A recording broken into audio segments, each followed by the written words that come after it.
Hello, hello. Hi, Donna. How are you tonight? I'm good. How about you? Good, good. Glad to be here. Me too. Just glad to be kicking back and relaxing after a busy day. I bet you are too. Yeah. Because Today I know how was busy you are. today was Yeah, really busy. yeah, yeah. You're twice as busy. You're twice busier than I am. I know I'm pretty busy these days, but not nearly as busy as you are because you're work. You're working. With kids and Yeah. everything. So, but I was still busy today. I was like, I'm kind of glad to just be sitting around like, so. I know. I got home from work and I couldn't wait to sit down and I was like, oh, I just got to put my feet up for like 5 minutes. And then I sat there and I thought I better get up and get some things done because if I don't, I'm never going to get it done. I'm going to fall asleep. Yeah, seriously, if you sit down too long, you just be like, oh, it's not going to happen. Or you end up crashing out. I do that So, too. that would have been I'm me. Seriously, yeah, Yeah, I I do would have I been do crashed. do that. Oh, yeah, especially when you work so hard like that. And this is just Wednesday, so you still have like the other part of your week to go, right? Well, we're So, getting ready for yeah, it's tough to Valentine's do that. Day. Hmm. My class is getting ready Yeah, for that's coming Valentine's up. Day. So the kids, they're Hmm. just they're absolutely loving it. And every day it's something about Valentine's Day or chocolate or candy, so they're excited. Oh, it's fun for kids. Oh, absolutely. They do. That's They're fun We're time. having a big party Friday. We're having tacos, so they're just like ecstatic. Tacos. Yeah, tacos are good any old time. Yeah, Bring on they the are. tacos. I love tacos. Tacos. Yeah, tacos are like one of my favorite things because I'm from New Mexico, so I love all that kind of Mexican food. Bring it You on make tonight some. for dinner. I You make do. some of the best meals, Huh? though. You make some of the best Mexican meals I've ever Oh, seen. You're a great cook. yes. Thank you, Boo. That's very nice of you. Yeah, I love to cook, and I have to watch how much I'm cooking because I'm trying to lose weight. But you wouldn't believe what I had tonight. I had, I had um, I had like chili fries, right? That had Oh, like that half sounds like good. ground beef and like taco beef, and had red chili, and then all around the plate I had lettuce and with cheese and like with sour cream on the top. It had cheese melted in there.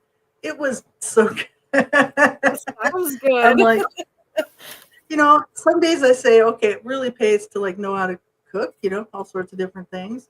And then other days I'm like, it's like a curse because I can make myself stuff out of nothing. I mean, seriously, I can. It doesn't matter what it is. If it's in the fridge, I can come up with something really yummy. And I'm like, I'm trying to lose weight. Yeah. So I'm trying to keep my sort of things sort of simple, not getting too You crazy. you send me those pictures of those big bowls of food you make, and I'm just like, oh my God, it looks so good all the time. I used to work at a Mexican restaurant called Garduno's in Albuquerque, and that was when I first started cooking.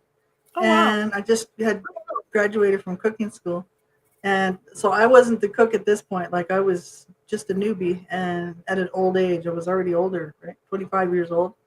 But I was like garnishing plates, so that was my job. So the plate would come by me, and I'd be whatever plate it was. I had certain specific garnish to put on there, and so that's what I do for myself at home. I make all That's these awesome. beautiful things. Yeah, I mean it's very appealing and it looks nice, right? If you have the stuff to work with. Well, your Um, food always it looks just like makes you the should meal. have It can be so boring. But your food looks like it should be on Instagram. You know how people take pictures of like their food and they put it on there and it looks so good? That's what you should do. Yeah. Well, I started doing that, and I didn't probably even really even tell you that I was doing that just about a week ago. Oh, nice. Yeah, about a week ago, I put some of my like older ones on there. So just from just this year, pretty much.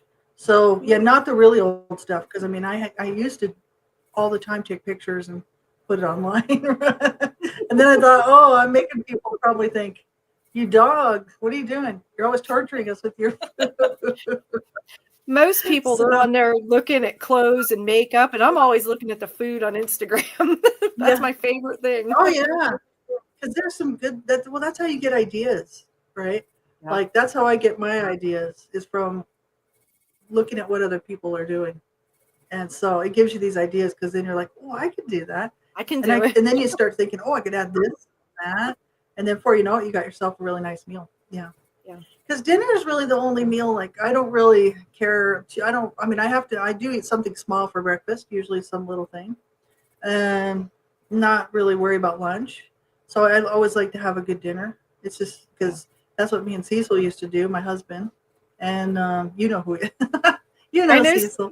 Um, yeah, before he passed away. Yeah, we used to, because he was a chef, and so, um, some when he before he got really really sick, he was cooking, and then we would trade off. Like Mhm. I always wanted him to cook because he was a Gold Seal chef. So I was like, "You cook, honey." He's like, "But I still like to cook because I'm a cook as well." And so it was kind of funny too. We were always kind of fighting over where stuff should go in the kitchen because he liked certain things certain places, and I'd be like, I liked it somewhere else, so I'd never put it back, and then he'd never put it back, so we were always kind of like grumping at each other. This just goes here. Yeah, it's like two cooks, in a kitchen is it's a little difficult, but we made it work and it was fun. But then when he got really sick, I kind of took over all that stuff, and so I kind of still do the sort of the same thing. I eat Mhm. sort of eat the same way. I like to have a nice dinner. It's just me. But I don't have anybody else in my life to share it with, unfortunately. But I'm just on my own. But I still make myself a nice dinner. Mhm. Because um, just because I like to. That's Yeah. all. That's my biggest meal of the day too, though, is dinner. I'm not really a breakfast person. Around lunchtime, I'll grab like a sandwich or something, and then supper is usually the big meal of the day. Like I try to really have a Mhm. nice dinner. Yeah.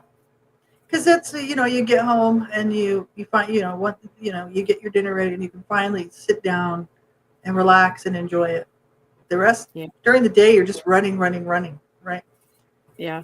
So I think that's why, yeah, because I was always working, and then really, dinner was the important meal for me and Cecil, and it is like that especially when you're working. Now I'm not, I'm off, so I'm not working, so it's um, I have to stay busy so I don't decide I'm going to make all this stuff because I'm like, oh, I could make this. I could make that. And I'm like, no, no, you're not making that. Not all that Like, no, good you're not stuff. making that. No, no, that you're just going to stick to what you're having for supper because, yeah, when you, it's like, if you know how to cook, you can make all kinds of stuff. So I have to really watch it because I'm trying to drop some weight. So, yeah, but Well, I yeah, I think had you a look really nice fabulous. dinner. You don't need to lose weight. You're very sweet, boo. Well, it's sort of since I haven't been working for the last like couple of years.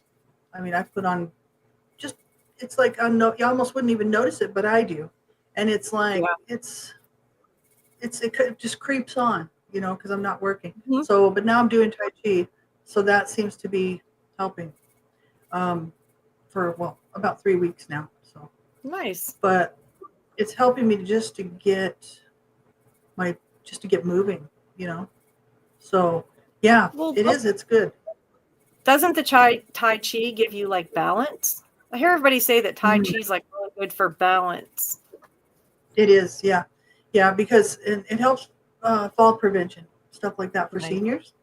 Mm-hmm. But for me, because I've got that broken ankle, I don't have any balance because my ankle it's all rebuilt with steel, and it's I forget they call it butterfly surgery or something like that, but it's all put back together with this metal, and so I have almost zero balance because my foot doesn't really like that metal is not really stable. You know what I mean? Yeah. So it's just in there to keep my foot on. That's Basically to why it's hold it in place. just there to hold my foot on. Exactly. So because my foot was off my body, it was literally separated. So they had to Ooh, put it back on, and yeah, that's why I'm so screwed up because my I didn't foot know wasn't laying that. across. Yeah, it was bad. Like it was still hanging off my leg, but the thing is it was completely detached from all the bones. It was completely busted, So yeah, it was bad. It was really bad. And the surgeons were like, "Well, we'll try to save it." I'm like, "Well, that would be good because I would like to keep my toes." And so yeah, they were phenomenal. Those guys, those surgeons. Yeah. Yeah, And they are the but things it's they been. can do. Mhm. I'm very thankful because that was a long time ago. That was 1983 or Oh March wow, of '84 is what it was. I think. I didn't realize it was Yeah, that March long of ago. '84. Yeah, because I was 18. Mhm. And I just turned 18. I was 18 3 months, 18 and 3 months or 4 months. Yeah.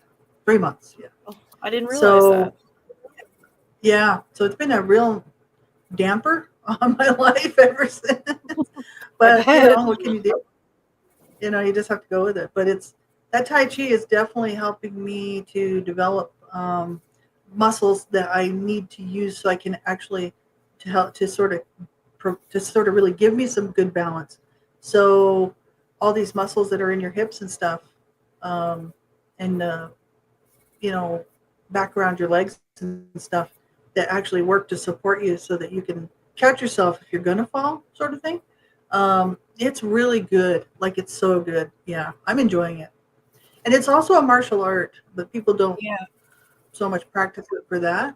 But the reason, I mean, me, I mean, I was talking about karate. We were talking about doing karate for a while, Hmm. but for me, with all my broken bones, it's just not viable. Like my I think I shoulder's made still it. healing. It's still, I think I made it to the first belt in karate, and then I was just like, "This isn't for me." Mhm. There was just like too much movement. Um, I don't know, and having like a bad back and having the surgery on my shoulder, it wasn't for me. Yeah, that's the thing, right? Like when you have injuries like that, in real, it's almost better if you want protection. If you're not trying to go for belts and for competitions. If it's really for protection, you're better off to go to one of those safety courses that teach you how to be safe Yeah. and fight off people, fight off and somebody who grabs you or something. So yeah, it's like yeah, because for me, I mean, I love karate. I did Shotokan for a year, and that was back when I was about 35 or something. Yeah, roughly 35, 36 or something like that. So I was a lot younger, and even I still had that ankle was always an issue. So the ankle kept me from doing a lot of the stuff that I needed to do. But I Yeah. enjoyed it. I liked the martial arts. Hmm. But then now I have a broken shoulder that's just killing me. Yeah. That's what we were talking about here. So welcome everybody if you're in the chat, and come and hang out with us. And if you have anything that you want to chat about, just pop it in there, and any topics you want to chat about.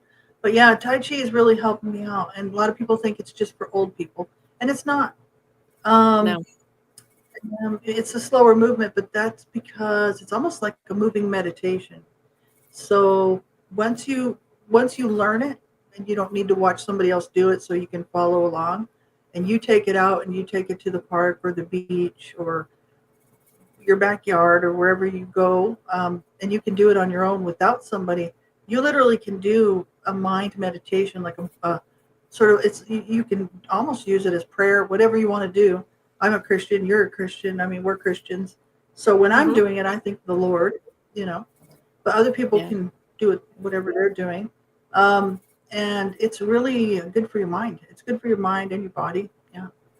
It's also good for anxiety.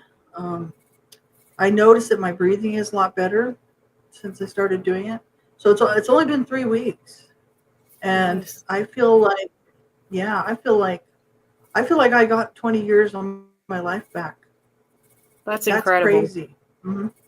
That's It incredible. is like it's It's almost like you do a dance. Like when you watch the videos and you see them like they're doing like these motions, it's almost like they're hmm doing like this dance, because they're like right in tune, they're right hmm in step, they never miss a step. I just think it's so incredible to watch them. it looks beautiful. Yeah, it really Hmm. does. It almost looks like that kata. Um, that the in karate they practice that kata. That's what it looks like. Yeah, It's a long. I yeah. think it's roughly the same thing. Set of movements that are graceful and very Hmm. beautiful, but but the and they are still martial arts. Yeah, because The teacher is, well, I mean, I don't mind saying who it is. Adam Potts. He's got a begin with breath Tai Chi, Mm-hmm. and I just joined that. Oh, I don't know, 3 weeks ago, and he's a doctor of PT, so he's a physiotherapist. He's a doctor, and he's a certified Tai Chi teacher in several different forms of Tai Chi. So he knows what he's doing, and that's where I'm doing it. But it's amazing. Like um, it's just it's so beautiful. It's so graceful. Yeah. I don't even know where I was going with that. Where was I going with that?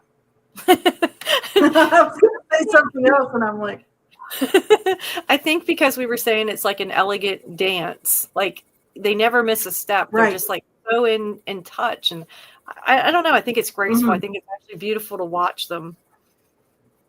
It is. Oh, I know what I was going to say. Yeah, because it's like a martial art. Yeah, it is like a dance. So when you're watching and when you're doing it, it's like a flow, and that's what he Mm-hmm. calls it. Mm-hmm. But it's like a flow because it's a dance, it's a flow, and you're moving in this mindfulness, very peaceful state, doing these movements. Um, it's awesome. It's like a moving meditation. But this Adam Potts, that teacher, the director of that Begin with Breath, he was giving the martial aspects of the moves. So so when he teaches, like I'm doing a 24 form with him coming up. It's going to be 13 weeks and two times a week. So it's 26 classes, and he gives the martial aspect of it. So what each move is, Nice. he shows how it's used for. You could use it for martial arts to protect yourself. Yeah. So That's it's very nice. I'll have cool. to check that out. So it's sneaky. People think it just this old people stuff. Oh, I see the old people doing that, whatever, or they think it's just pretty to look at, but it's actually a martial art. It's just that it's slowed down. It's very peaceful. But if somebody went to attack you, you could use all those moves to disarm somebody, to trip somebody, and get them down. You know what I mean? Mm-hmm. Yeah. So I'm excited. I'm really happy for you. I think it's awesome. Yeah, it's good. It's It good. is. I I need it. just I think need it's it. so cool that you're doing that. Yeah, it'll be good because I know, like in the winter time, it's so hard to get out. We both live north, like we said in our last show. If you didn't see our last video, you can go catch that if you're listening now. And we had our premiere, which was just like Sunday, and we were talking about that. We live so far north, like the two of us. Winter is winter, and it's cold, and it's like you can't really get out. So No. that's what I was thinking. I thought it's whatever you enjoy doing. I think some people like kickboxing, some people. I've got like arthritis in my hips. So for me to do kickboxing is not going to happen. You know what I mean? I just can't do it. Like, it's just not, no, it's not going to happen. But for younger people, I can see why they want to do that, right? Mm-hmm. It's exciting and fun. Whatever, whatever you like to do, that's what you have to find something that you like to do, especially when you live in a cold climate in the wintertime when you can't get out. It's hard to get started on something. I know for myself, like to try to do this every day now, I'm getting into a habit of doing it. So that's great. But when I first started, I was just like, oh That's boy, me. okay, here we go. I want to sleep. I was like, I just want to have a nap, because it's cold out and it's snowing and, it's warm and toasty in here. Sometimes it's too hot in here because, I'm in a small place and the heat's good. Thank God for that. Because Canada's cold. But we're warmer than you are right now, Donna. We're Yeah. sitting at -7. So we're just like a few degrees below zero. Yeah. It's cold here. We So got we're some like snow just a today. few degrees below 32. Yeah, we got snow, we got freezing rain, we got ice. I know today when I left the class, it was like you're walking to your car and you're trying to go real slow because they put rock salt down, but it really doesn't do much for it.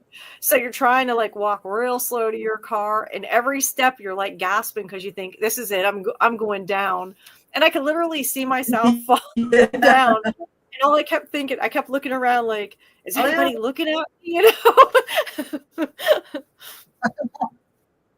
Hopefully not. Did you ever see somebody Seriously. fall and you Yeah. laugh? You guys have to have lots of stuff. Oh, But it's did you ever bad. see It somebody is. fall down Yeah. and like you like laugh and you don't mean to laugh like at them because it's bad, but you're Oh, yeah. laughing because it's like funny. It's an automatic response, which is really sad because Yeah. I've done it. The one time there Yeah. was this really bad wind here where I live in Calgary.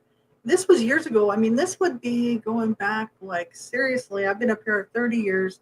So probably this is going back at least 26 years or something. You know what I mean? But I'll never Mhm. forget this windstorm that we had. It was so bad. We get these Chinooks in there. They like push all this cold air out, and it'll bring in this warm air. And then when that warm air is blowing out because that Chinook is going away, all this cold air just comes blasting through. And downtown, it really gets going against those buildings because it's pushing through those big tall buildings, and it has nowhere to go, so it gets trapped in the big tall skyscrapers. And this one poor old lady got knocked down by the wind. Oh wow. And yeah, and I was on the bus and I happened to see it and I started laughing. And I'm like, oh, I shouldn't be laughing. She's a poor old lady, you know what I mean? And in the meantime, everybody who saw her was laughing. And it's a bad response. It really is. But you It can't is. help it because it is funny. It's not funny when it happens to you. I know when I fell 2 years ago and I broke my shoulder, I slipped getting off the bus. And it was December 4th, actually, when it happened 2 years ago. And uh, I was just stepping down off of the bus to get off the bus. And it was icy. It was just black. It was just icy. It was a horrible storm that we had. And it was kind of a warm day and it snowed a whole bunch. And then it froze and it turned everything into ice. It's like an ice skating rink everywhere. Mhm. So I should have took a cab, but I didn't take a cab because I thought I'm going to wait for 2 hours trying to get home, waiting for a cab. And I thought I don't want to be sitting here till 7 o'clock at night waiting for a cab. Forget it, because everybody was going to be getting a cab. Everybody. So I was like, I'll just take the bus. That's fine. So so it's this bad decision. So I take the bus. I'm not wearing good improper shoes for this kind of weather because it went south really quick during the day after work. So I slid getting off the bus, and bus was packed. I mean, it was full. And I went through the air like Superman, like this, like a slalom, like with the skis poles, like down when you jump, like that. And literally landed on my shoulder and just crunched it. Like it was just, I heard it go. I was like, oh, that's a bad sound. I Yeah. was like, I just busted something. I knew I broke my arm, but I wasn't sure how bad. So everybody in the bus started laughing, like they all did, and I was laughing, and I was going, son of a Rick and Rack, son of a. Oh man, I'm telling you, it was bad. But everybody in the bus was laughing their asses off. I couldn't get up because it was icy. It was a whole ice sheet right on the sidewalk, and this guy jumps off the bus, this nice young man, and I'll never forget him because I don't know who he was, but I'll never forget him because he's like, "Oh, are you okay, ma'am?" I said, "No, I broke something," and he goes, "Oh no." He goes, do you need a hand up?" And I said, "Yeah, because I can't get up." And he just grabbed my other arm and just yanked me up. I weigh a lot. Like I'm not small. You know what I mean? I'm not a small person. I'm really not. And I couldn't believe he just yanked me up. I was like, "Oh, thank you." And he's like, "Do you need an ambulance?" I'm like, "No, I'm okay," because the hospital was just a few blocks down from me. So I was like, "No, I'm just gonna walk to the hospital. That's fine." And he's like, "Are you sure?" And I'm like, "Yeah, I'm fine." The bus driver was waiting to see what was going on, and my shoulder was shattered into so many pieces. It was unbelievable. And even tonight is killing me. I'm like, 2 years later, I'm like, oh, that was bad. But I don't blame people for laughing. I wasn't mad at those people because I was laughing too. I was like cussing and laughing all at the same time. It was pretty funny. Yeah. But you can't help it. You can't. You really can't. No. I had a friend years ago. No. We went out for a drive, and she says, "Let's stop at the wine store." And she says, "I want to grab a nice bottle of wine for dinner." I said, "Okay." Well, we parked on the side street and there was like a curb you had to step up on. So we get out and we go in and we're laughing and giggling as we're shopping and everything. We come back out of this store and she's talking and she's not paying attention to me. And I said to her, "You better watch where you're going." And she's like, "It's cool." All of a sudden, she went to step up on the curb. And when she did, I'm telling you right now, she flew just like Superman in the air. And she come down on the ground, and I'm laughing so hard.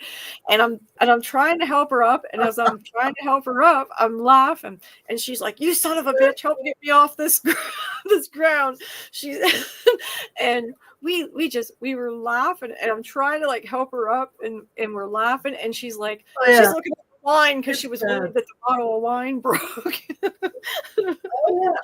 Seriously.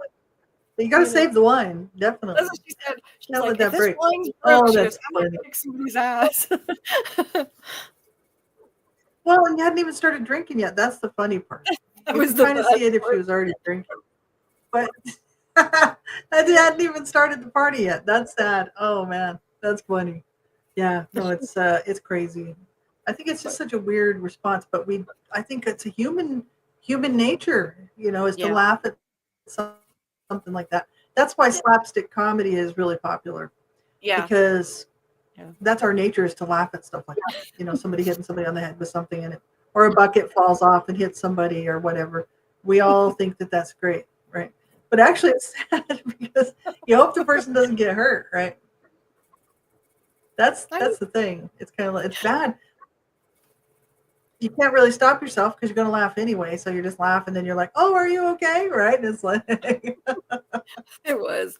I was trying to help her off the ground, and I'm laughing, and she's like trying to look at the bottle of wine, and I'm like, "Forget the wine, let me get you up." And I'm pulling her, and I'm trying to pull her by the arm, and she's like, "Get me up."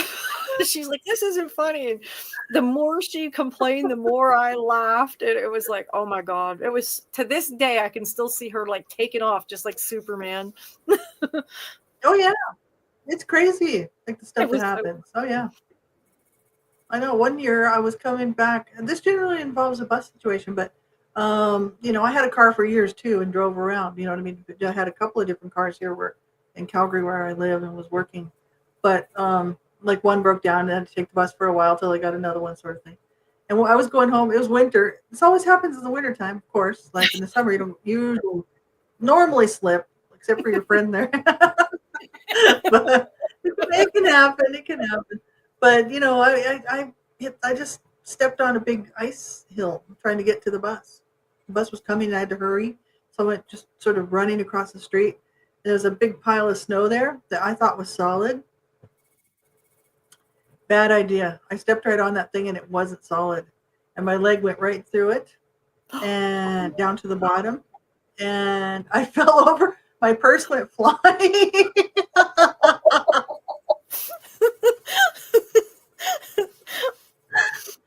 I'm telling you, like, I'm serious. Like, thankfully there weren't too many people there, but there were a few people at the bus stop waiting, and a couple of them were just laughing their asses off. And my purse was like, I don't know, way far away from me. I had to run over there and grab all my stuff. And I got this big gash on my leg from the ice, and I'm bleeding all over the place. I'm like, son of a bitch. that's so funny. I was all dressed up in office clothes. So I was working at this office here in Calgary. It was a super cushy job. And I was just doing a temporary contract for a year and to help build their website. And so I was all dressed up. And I was like, son of a bitch. I was out there cussing and cursing.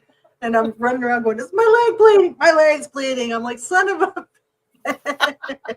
man. And I'm telling you, that hurt so bad. It just ripped a big thing of skin off my leg. And I'm like, oh, great. Okay. So I don't have very good luck on the ice. No, I don't. Either. That's why I'm staying in doing Tai Chi. You know what I'm saying? Because it's safe. I can do it at home, because it's pretty icy out there. We're up here too. We don't have the same amount of snow that you have, but I know you guys got pounded with snow. Mm-hmm. We need that snow because the forest fire situation up here is bad news, man. And it's like this summer, if we don't get some snow, it's going to be bad. So like part of Jasper burned down last summer. Mm-hmm. Jasper's just a little ways up the road from Banff, right? And who knows when Banff is going to go up, which is just an hour from where I'm at. Yeah. And our beautiful forests are burning down, you know. That's a shame. But we're not getting enough moisture. It's just the weather patterns, you know, they're just changing. They always do. It's like, and I mean, you might want to. We could say, okay, global warming is not helping the whole situation, but the weather patterns are going to change regardless because Mm-hmm. they do, Yeah. and it's just proven fact. It's proven, but the global warming thing doesn't help the whole situation. Right? But yeah, our weather over here is just a trip. We're warmer than you guys are right now. I know. And technically, all the Arctic air should be coming down through our area, going down, you know, and it's missing us. You know, we're sitting pretty warm over here right now. Well, listen, I'd So be happy to yeah, send this cold weather up to you if you want it. no, well, 'Cause I I just want, will. yeah, you'll be like, I'll be glad to get rid of this. You can have it. Um, yeah, I'll send some sunshine over to you because I'm serious. It was sunny and warm today. I wouldn't say okay, not warm compared to what most people would say is warm, but for us up north here, it wasn't really all that cold out. Like I don't start getting cold until it's about minus 30. So minus 25, minus 30. That's when I start noticing it up Yeah. because that's about the point where you can start getting frostbite. So Mm-hmm. anything above that's kind of just nice. But today it was like almost almost zero, like 32 Fahrenheit. So for me that was good. So it was like 26 Fahrenheit or something, 25. So that's warm for us. Most people will be like, you can keep it. No, we don't want that. But you get used to it. Yeah. Well, I'd be happy to Yeah. send you Because the I'm from the snow, desert. the cold, the ice. You can have it. Okay. Send it on up. Seriously, we need moisture. We really do. I'm hoping we get some pretty soon. Like, you know, like we usually get more snow in March. Like um, March, April is when we get our Yeah, big you said snow that dumps. before. So, You said that before. mhm. Yeah, because it comes later. Like right, it'll be really super cold, usually through the end of January, and February. You know, not too bad. And then March and April, lots of snow usually, and then May, it's a gamble. You know, whether May is going to be decent or not. Usually, there's lots of snow in May, but some years we don't have any. And that's why I think we're having this issue with all these forest fires. Because last year we really didn't. We didn't get a lot of snow, you know, at all. So just little bits here and there. It's not enough. Uh, it's just not enough moisture, you know. So because it's like a tinderbox up here in the summertime because it's hot. Oh, I'm telling you, like it's yeah. hot here in the summer, and it gets to like 32, 33. So what's that like close to 90? Some 90, 92, 93, something like that. And for this area, that's hot. Yeah, Yeah. not for the desert because I'm from New Mexico and I'm used to like 105, 107.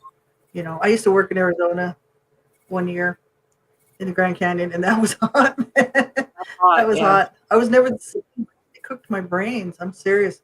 It was so hot there. It was like in the kitchen they had a thermometer, and it was like 127 degrees or something like that. Oh, wow. Yeah, in the kitchen because Crazy. all the appliances and the fryers and the ovens and everything, and it was just so hot. Phew, man. Mm-mm. I I can did imagine. that one year, and it was fun though. I enjoyed it, but I wouldn't be able to do that now. You know, I'd just melt. Wouldn't survive. I But love the heat. it was hot. I Yeah, love I can it. It doesn't deal. bother me. I don't know. Now that I live up here, 30 years up here, um, half my life. So I spent half my life down there in the desert, down in New Mexico, desert mountains, kind of. And 30 years up here, I can't tolerate the heat anymore. So, like, I went down to visit friends and family. Like this was in April one year, at the end of April, and it was way too hot for me. Everybody else they were all wearing jackets, like spring jackets, and I was like roasting. I was like, oh, I can't take this anymore, man. They were like, what are you saying? It's cold. I'm like, it's not cold. It's hot, man. What are you guys talking about? So I've really become acclimatized to this area. Yeah, definitely. Yeah. I don't do well in the heat.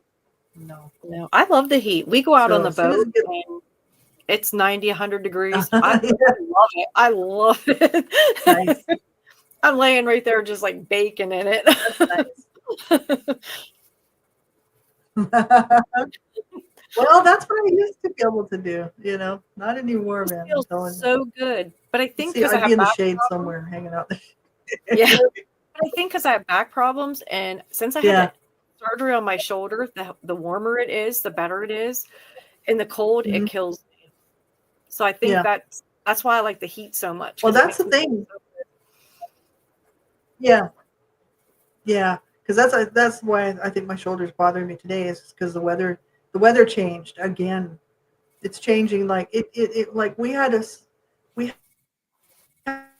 some cold weather and, and then followed by a series of days, and then it was cold again, and then it was warm. This back and forth thing is doing a number on my arthritis. Yeah, it I'm does. like, okay, this is no fun.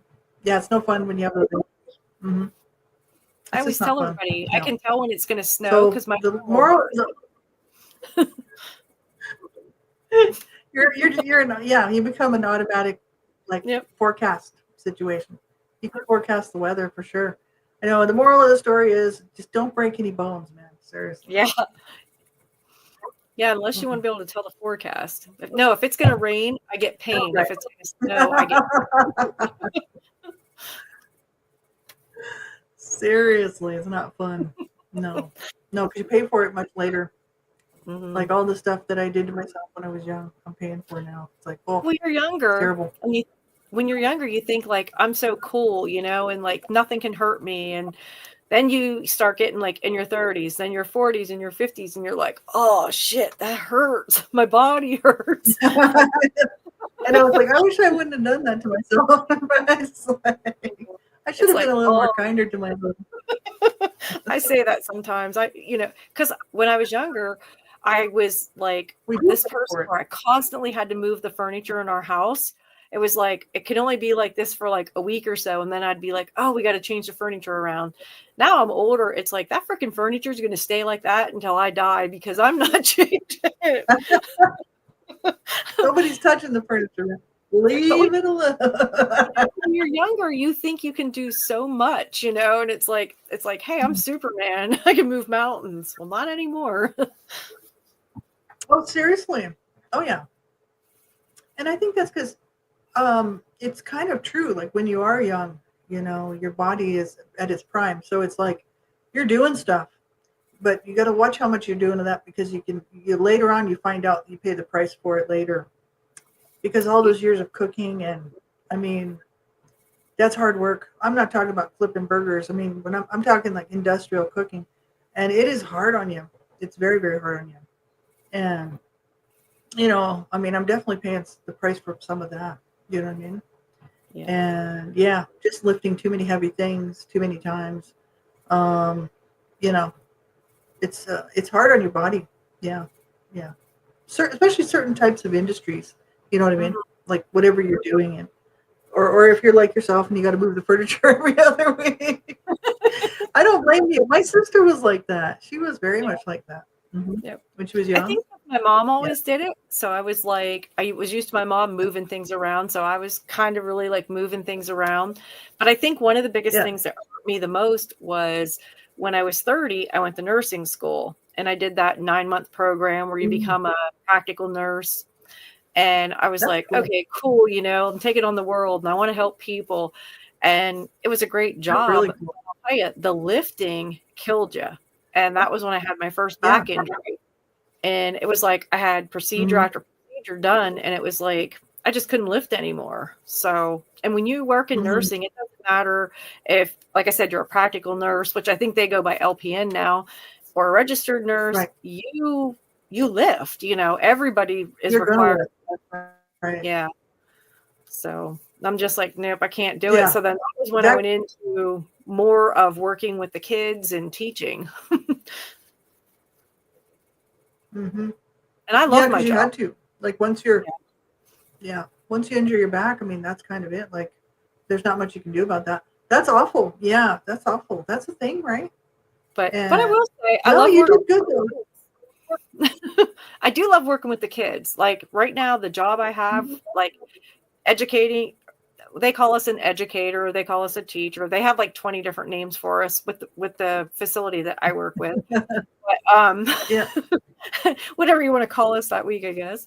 But I love my job. I love working with the kids. I got the best volunteers on the planet that you could ever ask for.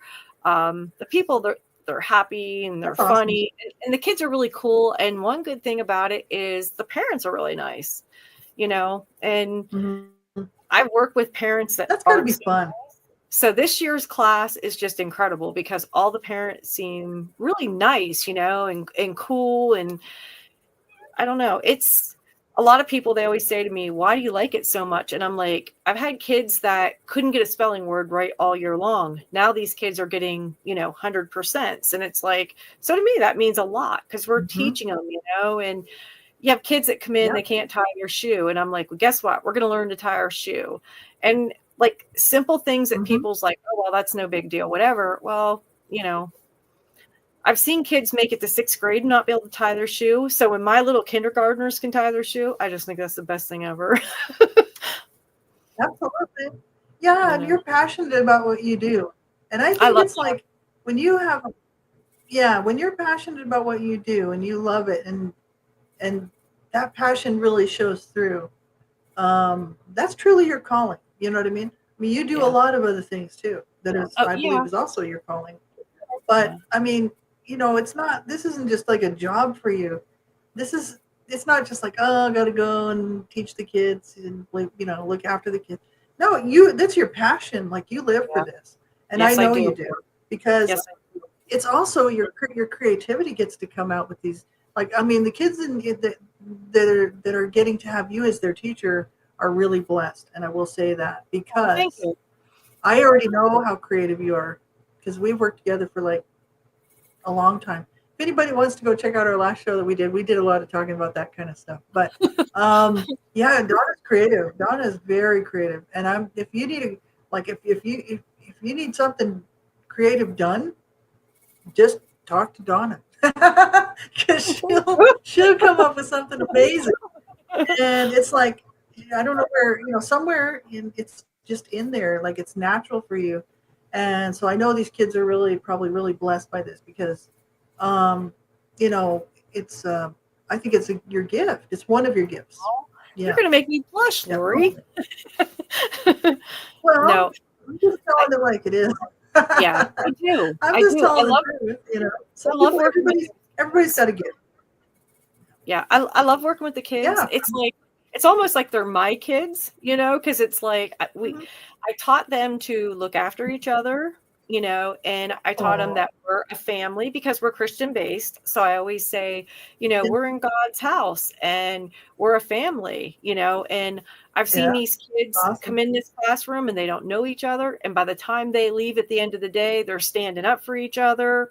I know they had an Mhm. issue on the bus the one day, and they come in, and this one little boy, he gets off the bus, and he's like, Miss Donna, I can't do it anymore. I just can't do this anymore. He's like, I had to say something. I had to do something. And he stuck up for this little girl. And I was so proud of him because all year long I had been teaching him, you guys got to stand up for each other. Like we're a family. We're here in God's house. We're a family. And now, Yeah. hey, they will go hell to high water for each other. And I just think it's awesome. That is they will awesome. they will fight for each other. Yeah, that's what the world needs instead of fighting against each other, Yeah. fighting for each other. The world needs that. You know what I mean? Like, look at the world right now. Just everybody wants to fight each other. But you're teaching these little kids, what I do believe was God's directive in the first place, which was, to look after your neighbor, to take care of your family, take care of your neighbor, you know, take care of we're supposed to be taking care of the world. You know what I mean? So I think you're doing what God would want, and I think that's awesome because that's a testimony, big time. Because we're both Christians. So, Yeah. You know, yeah, I think that you're just doing the work of God. You know what I mean? Like you're Aw, doing thank His work, His will. Well, you are, and it's a beautiful thing because I mean, it's some people would just take that job because they just wanted a job just for a few bucks, right? And they'd look at it as just that. It's just a job. You know, they wouldn't put the care and they wouldn't be so involved in it. Whereas your heart's in there. Yeah. You're very, heart and who you are as a person is in there, um, to make sure that this is a great experience for them. I already know that because I know Mhm. that's how you are. And well, plus, and I can see some of the stuff that's online that you guys are doing. But I think that's fabulous. Yeah, it's awesome. Yeah. I was Hmm. giving them a lesson today, and they always ask me questions about God, and things like that. And they were saying, Miss Donna, how do you know when you're going to die? And I said, well, nobody really knows when they're going to die. I said, the only one that knows when you're born and when you're going to die, I said, is God.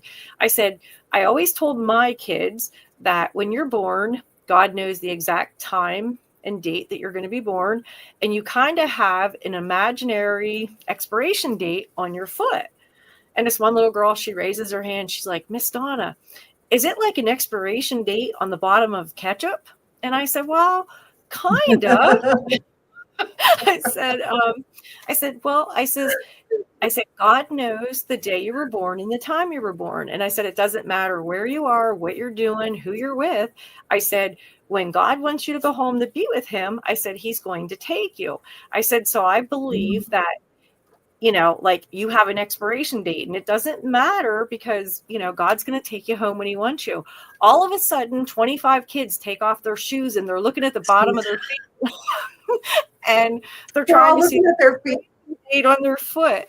And I said, no, I says, no. And they're like, Miss Donna, we don't see our expiration date. And I said, honey, it's imaginary. Like you're not going to see it. I Right. said, it's just kind of It's like a invisible. metaphor.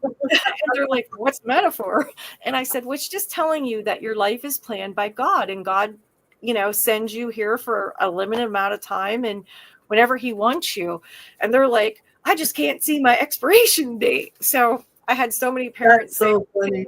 when they picked them up, they're like, so what about this expiration date thing? I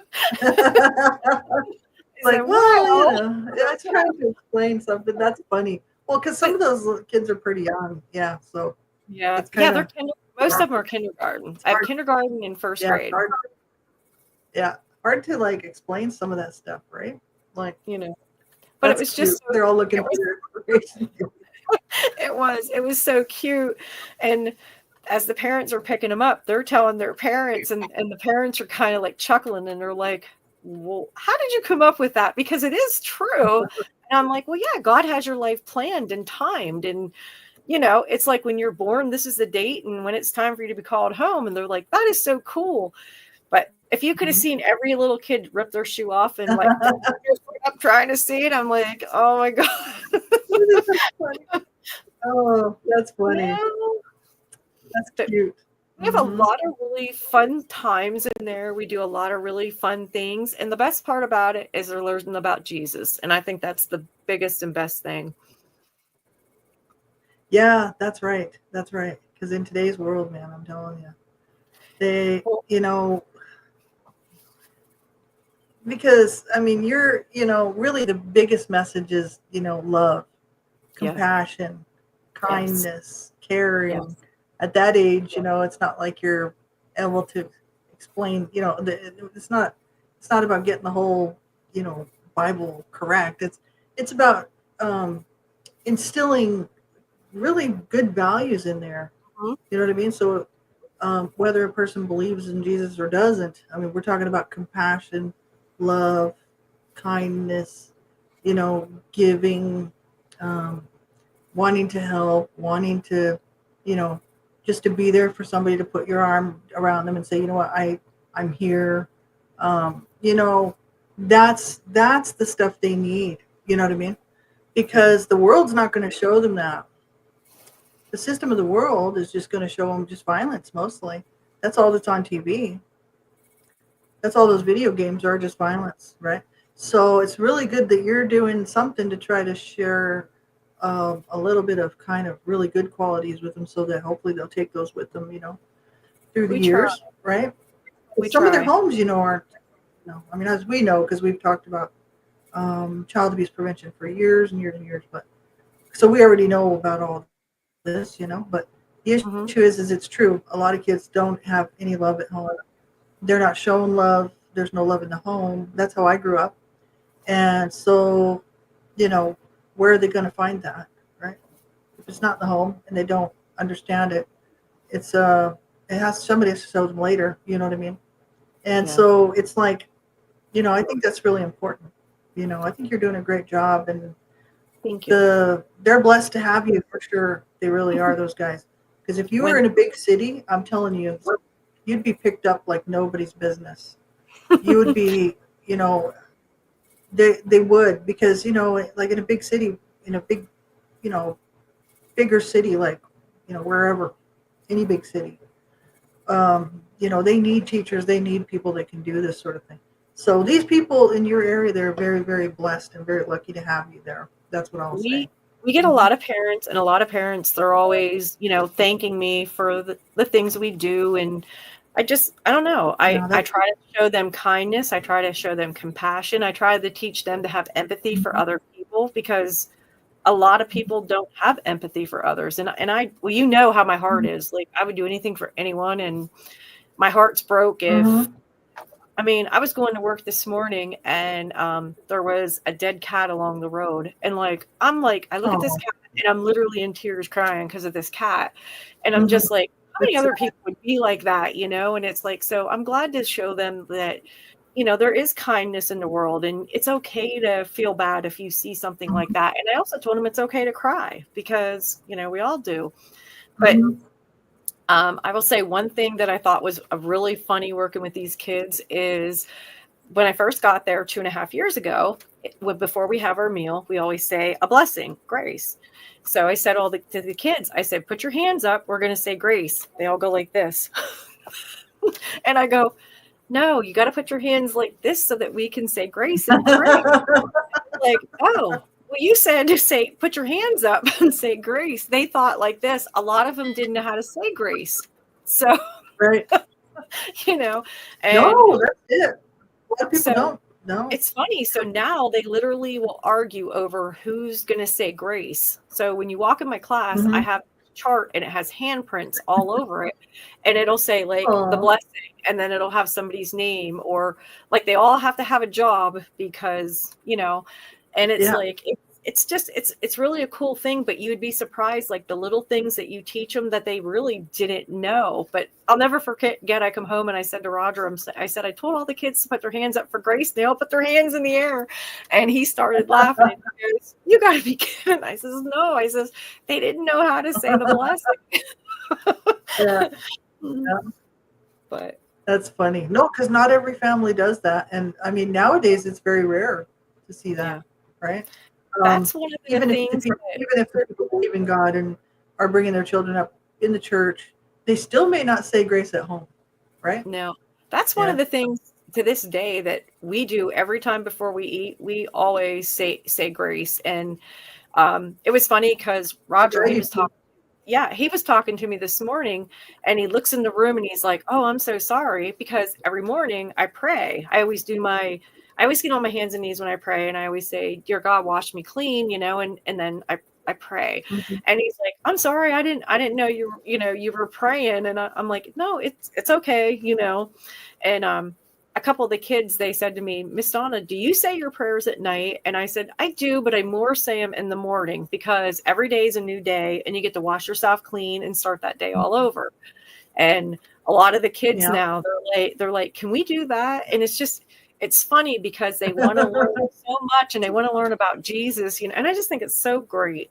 I do. Yeah. That's awesome. That's a beautiful ministry that you have. Like it's also not just teaching, but it's really a ministry. Yeah. Um, whether they call it that or not. I mean, it's a Yeah, we teaching are Christian ministry position. based. Yeah, we are Christian Yeah. based. Yeah. So that's awesome.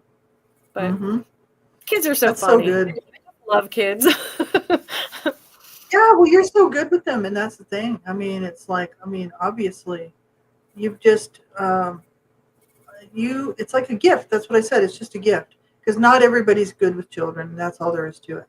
Um, certain people just should not be around children at all. You know what I mean? Oh yeah. And other people wouldn't know what to do with them if they did because, like myself, I don't have any children. I've never had children, and I've really never been around a lot of children. So little kids like me, and they always want to like latch onto my leg or whatever and like drag around with me. For some reason, I do attract little kids. If they see me, they like me probably because I look harmless, right? I'm just kind of I'm neutral. I'm not looking scary or anything like that. So They can I think feel little it. kids are just They can feel they're automatically because I mean I don't have any kind of vibes or anything giving off weird stuff. So little kids do like me, but I've just never had any experience with them, so I don't know what to do with them. I'm kind of like But it's like as far as spending 1 hour with them, it's just like no, I wouldn't know what to do with them. You've just got a gift, and it's a really wonderful gift, and I wish the world was full of more people like you. I really do. It would be a thank better place you. for sure. Well, you're It's true. making me all happy over here. You melt my heart. Well, I'm just saying it like it is, because I've watched you through over the years. I know what kind of person you are.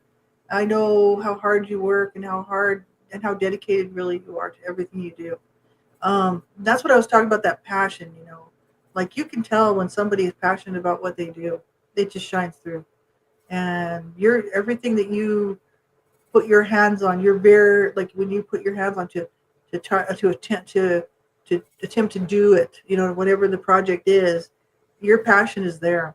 You know what I mean? It's like it's I think it's dedication is what it is. So I think that's wonderful. Yeah. Hmm. So I do. kudos to you. I love That's my awesome. job. I do. I love my job. That's I love awesome. working with the kids. I love teaching them new things. And we have our own Yeah. podcast. We're working on a class book. Yeah, Like so many things we're doing. I love it. I absolutely love it. that's really cool. Yeah. Yeah, those kids, like I said, those kids are lucky that they wouldn't know it, but I mean, little kids when they're that young may not know it, but the parents should, because there's only God only made one of you. Unfortunately, it's too bad that He didn't make a few more like you because seriously, you're you're you're a huge blessing to a lot of people and just about anybody that comes in contact with you. That's what I said years ago because I even wrote that in my book forward because it's just so true.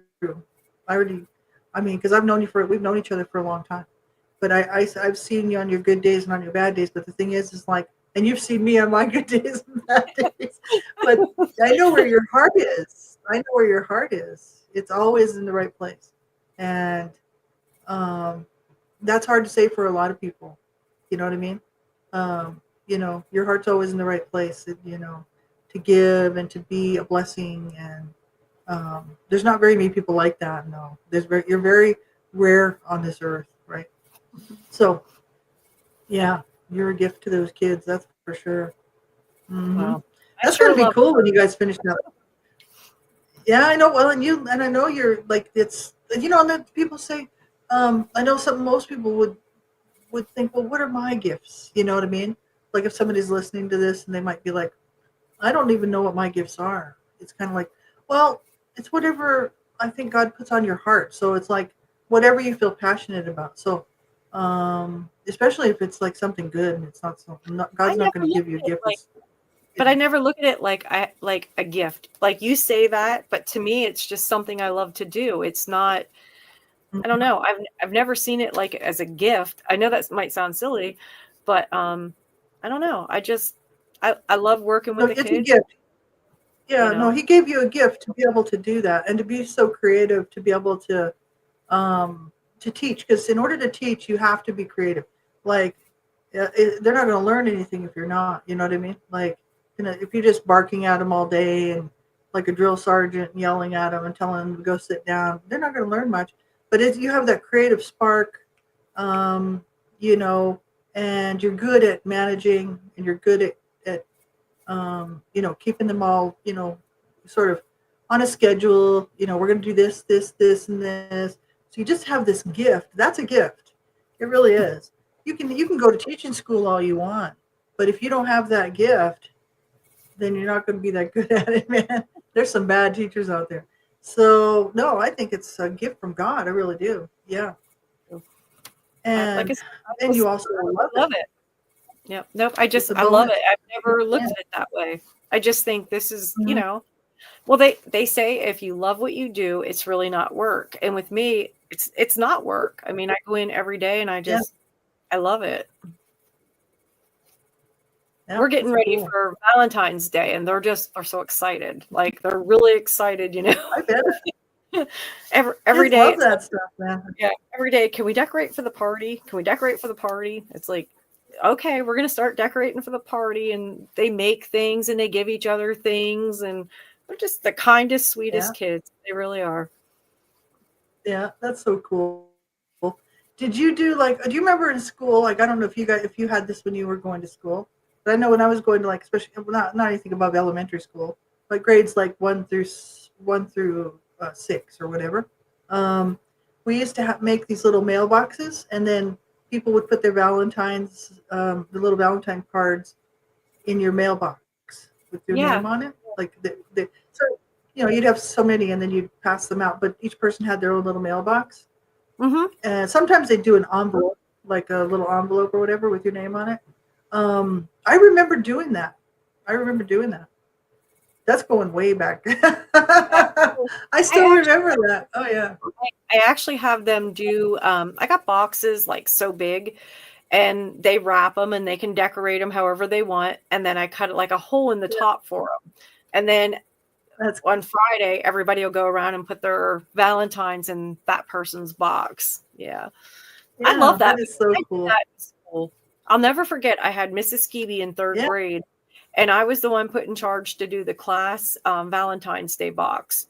And me and my mom got this huge box, and we wrapped it in tin foil, and we cut out all the Valentine's Day cards, and like we glued them on.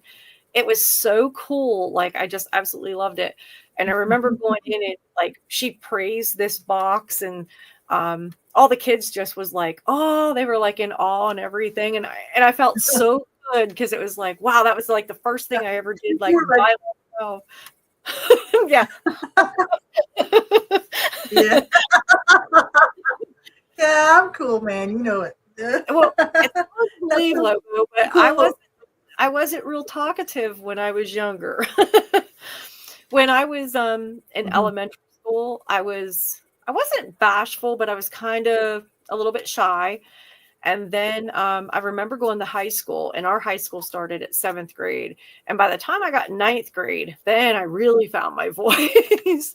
But at first I was kind of like, I don't know, like bashful, and it's funny because a lot of people say to me, I can't believe, like, you're so outspoken on the things you do. And like, you do radio, your podcast, you're petitioning, the state to change laws. Look at you now.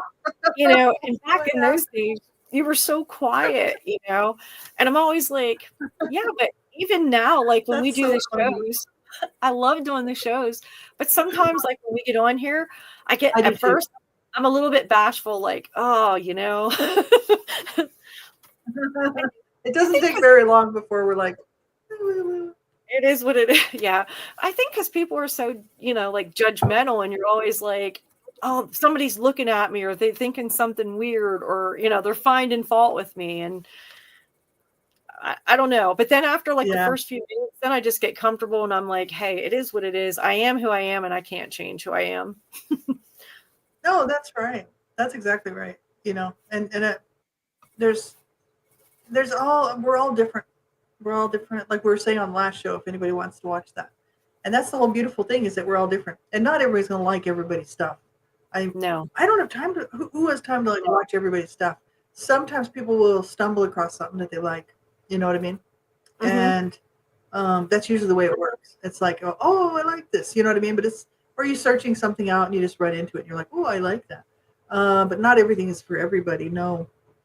And so I don't care what anybody thinks of me. I really don't. I'm me. I can't really help it. Like, it's just the way it is. And At the end of the day, well, I have to be okay with myself. That's why I know when I started doing public speaking, like speaking out about child abuse, I was like, I really don't care who likes me and who doesn't. I'm out here doing a very important job, which is to raise awareness, Yeah.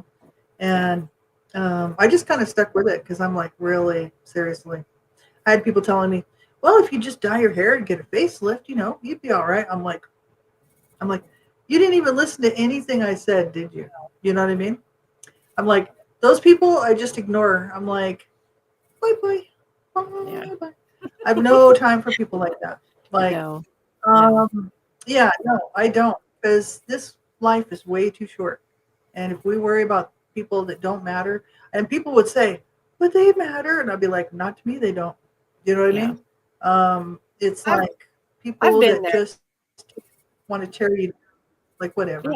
I've Yeah, been there because I've I got had no people time for them. try to tear me down or call me names, and it's like, okay, Oh well, you yeah. can tear me down, you can call me names, you can say Hmm. whatever you want to. Do you realize the work I'm trying to do is to protect your children? But if you want to call me names and say horrible things about me, go ahead. As long as it makes you feel good, then just keep talking. But I'm not out here doing this just like because I want to. I'm out here doing it because I think that kids get a raw deal. And I think that kids deserve to be Yeah, protected. I believe they deserve to be loved and feel safe. And that's why I'm doing what I'm doing. I'm not doing it because like it makes me happy to do this. It's sad that I even have to take so much time, and focus on trying to get laws yeah. passed because Seriously. people killing children, and like Connor's law. I Hmm. I worked so hard on Connor's law, trying to keep Connor's name in the media and stuff. And most people would have probably never done that, but he deserved it and he didn't deserve to die. So and I do think that That's right. by killing a child violently, that child feels pain, even though at that point Kentucky said it was a non-violent crime. I think that he died a very That's horrible terrible. death. So for someone to Hmm. say it's not violent, it's sad that we had to fight to prove that it was a violent crime. And I think that a lot of people Hmm. don't see that. Or where I live in a small town, is a lot of people, they're like, things like that don't happen here. And I'm like, well, they happen, but they're just not so much right in your face. Um, there was a Hmm. where was it? There was a case someone sent me today, and they asked me to take a look at it. And I said, sure. I said, I will. It won't be until the weekend because I got too much going on this week. And they're like, Hmm. this person, he was convicted and he's in trouble again for sexually abusing a child. And I said, you know what? That's what happens with when the state of Pennsylvania, I said, makes plea deals with child rapists, child abusers, and child Hmm. killers. It's going to continue to happen. Stop making plea deals and give these people the punishment they deserve. And then you'll That's see a change right. in people. Until then, it's never going to change and it's never going to get no better. And they're like, well, Hmm. it's not fair, but it's just a thing that happens once in a while. And it's like, no, it doesn't. Like I preach the statistics. No. We have it on the website. We have it on the radio shows. You and I have been talking since 2008 about child abuse and Mhm. educating the public on Well, we've podcasts, been talking so long, it's unbelievable. Hmm. and to have Yeah, people, and the thing is it's not, people say, oh well, it's not like it happens all the time, or it doesn't happen in our area. A lot of people say that doesn't happen in my city, or then there's people that say that doesn't happen in my family, so it doesn't matter to me. The thing is that no child should have to go through that. No no. child should ever be abused. And And we don't mind saying it. I've said it's. I'm so tired of saying it because I'm tired of the fact that people are still abusing and killing children, yeah, and it's pathetic. You know what I mean? And the laws don't change. And I mean, no, thank God for yeah, okay, you're doing a petition, and it's not for any other reason but just to make change, for positive change, to help protect children. A lot of people think, oh, people do that because they just want to get a name for themselves or whatever. But that's not the case. no, And because now, I mean, hopefully soon. If anybody wants to watch all of our stuff, you can catch us on all sorts of different things. But I mean, whatever we we do all sorts of things. But we try, we are very, very busy. We are out here all the time. But it's just that we don't monetize our stuff, and so we don't get a lot of views. But we might, hopefully, we'll get to do that here with this one. But the thing is like every state should have that registry thing, not Yeah. just Pennsylvania. And that's what the Aaron Bernstein was saying, because Yeah. he's like, hopefully we can get this passed. You know what I mean? And then work on hopefully maybe state by state making it a nationwide thing And it should down in be. the states there, right? It should be, because every child should be given the rights to be protected. And I mean, sadly enough, around the world, we know this is not happening. And in North America, it's not even happening. Thank God for the laws that are there, and thank God for the people that are trying to protect children. And thank God for all the advocates that are going to come up, that are younger now, that are going to take this role on and fight to the end. As long as they can. You know what I mean? Yeah. If we don't speak out, it just stays hidden under the carpet. Yeah. And that's why it was so important. And like we said, we wanted to do something fun. And so women like me, of course, we're Yeah. always going to probably tie stuff.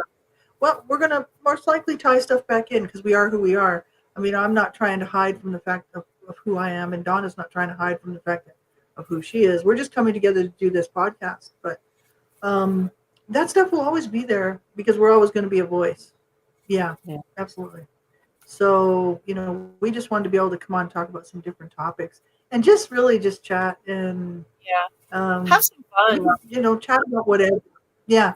Because it's nice. Sometimes people like that kind of stuff, because this is almost like, if, like for instance, if anybody's watching this or catches it later at somewhere, like wherever, YouTube, Facebook, on our Women Like Me Facebook page, which you can go ahead and like and and comment on, and support us there as well. But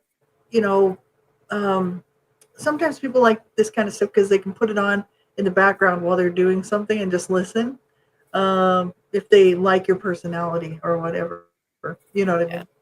So yeah, I think it's fun. It is. It's fun just to have a conversation, or one of the things I was going to share with you today was, so I was talking to a guy at my work, Donnie, and he said to me, "Did you see the price of eggs?" And I'm like, "No, I'm not a big baker or anything because I'm just not." And he's like, "Oh, well, you should check out the price of eggs." And I said, "Well, I think like the average is like $8 a, I said a dozen." And he's like, "Well, let me tell you what I read this morning." He's like, "Now you can rent chickens." And I'm like, "Get the hell out of here. You can rent chickens." And he's like, "Yeah, you can rent chickens." And I'm like, "You can't rent chickens." And he goes, "Yes, you can." He's like, "I read this article where these these farmers, they will now Oh my bring God.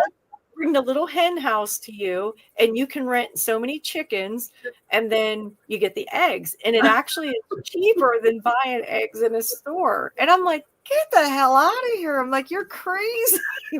And You have to sign like a lease agreement.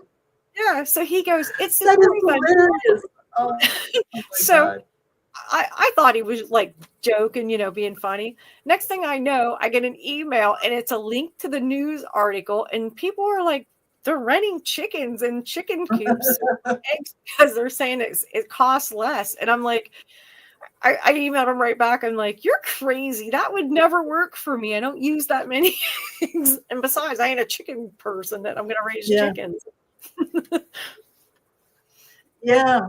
Well, I mean, you could start a business. You could start an egg business. You could get chickens and then start selling them. Seriously, it's a big deal. Like, I mean, I'm in Canada and prices are pretty high up here, but I get eggs for 30 for $10.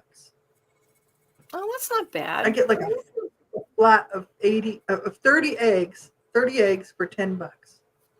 That's cheap. Yeah. That's really cheap. That's like three something a dozen. Yeah. I mean, and who would think it? Because everything up here is really expensive. Like meat's very expensive. So if you want like any kind of beef or pork now too.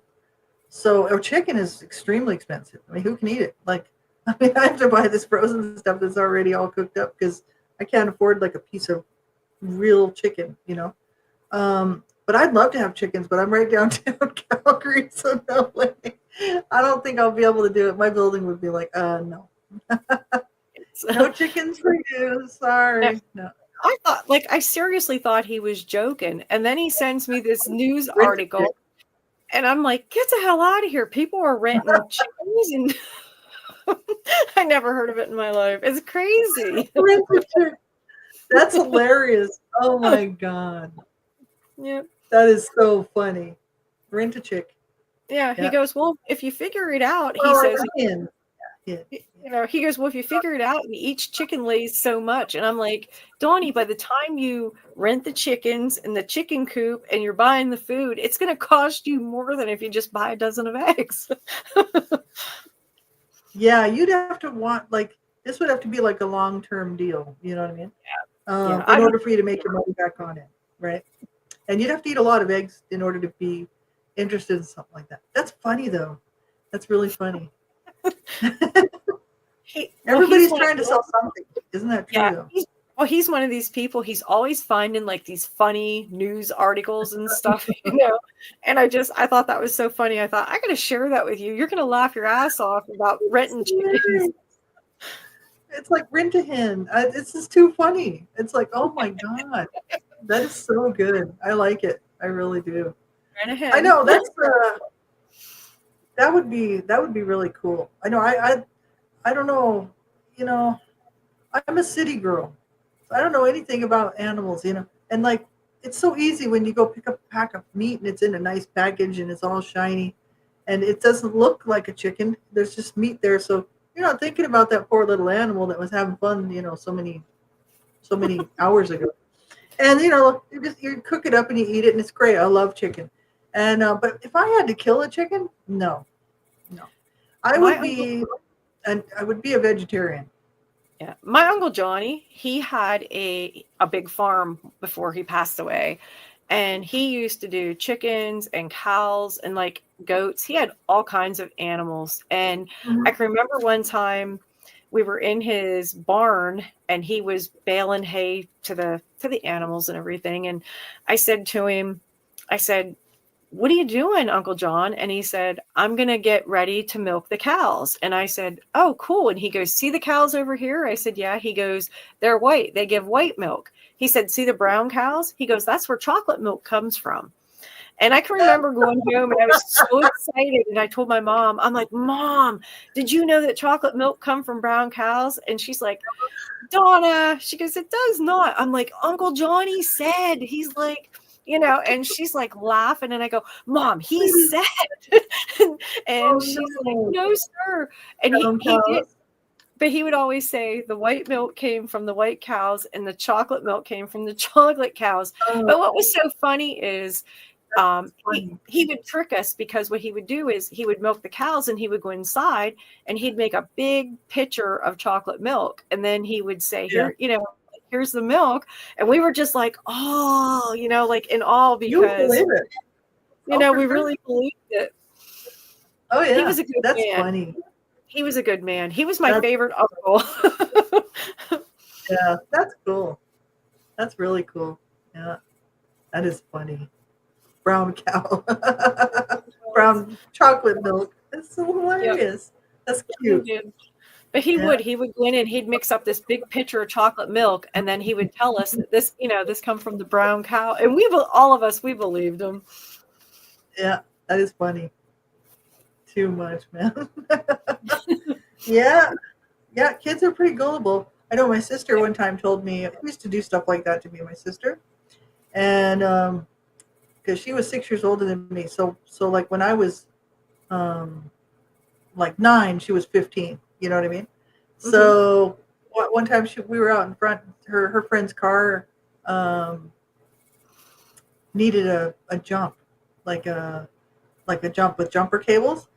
And I said, well, how are you gonna get it started? She goes, well, you have to stand way, way back. You have to go quite a ways back, and you got to run as fast as you can.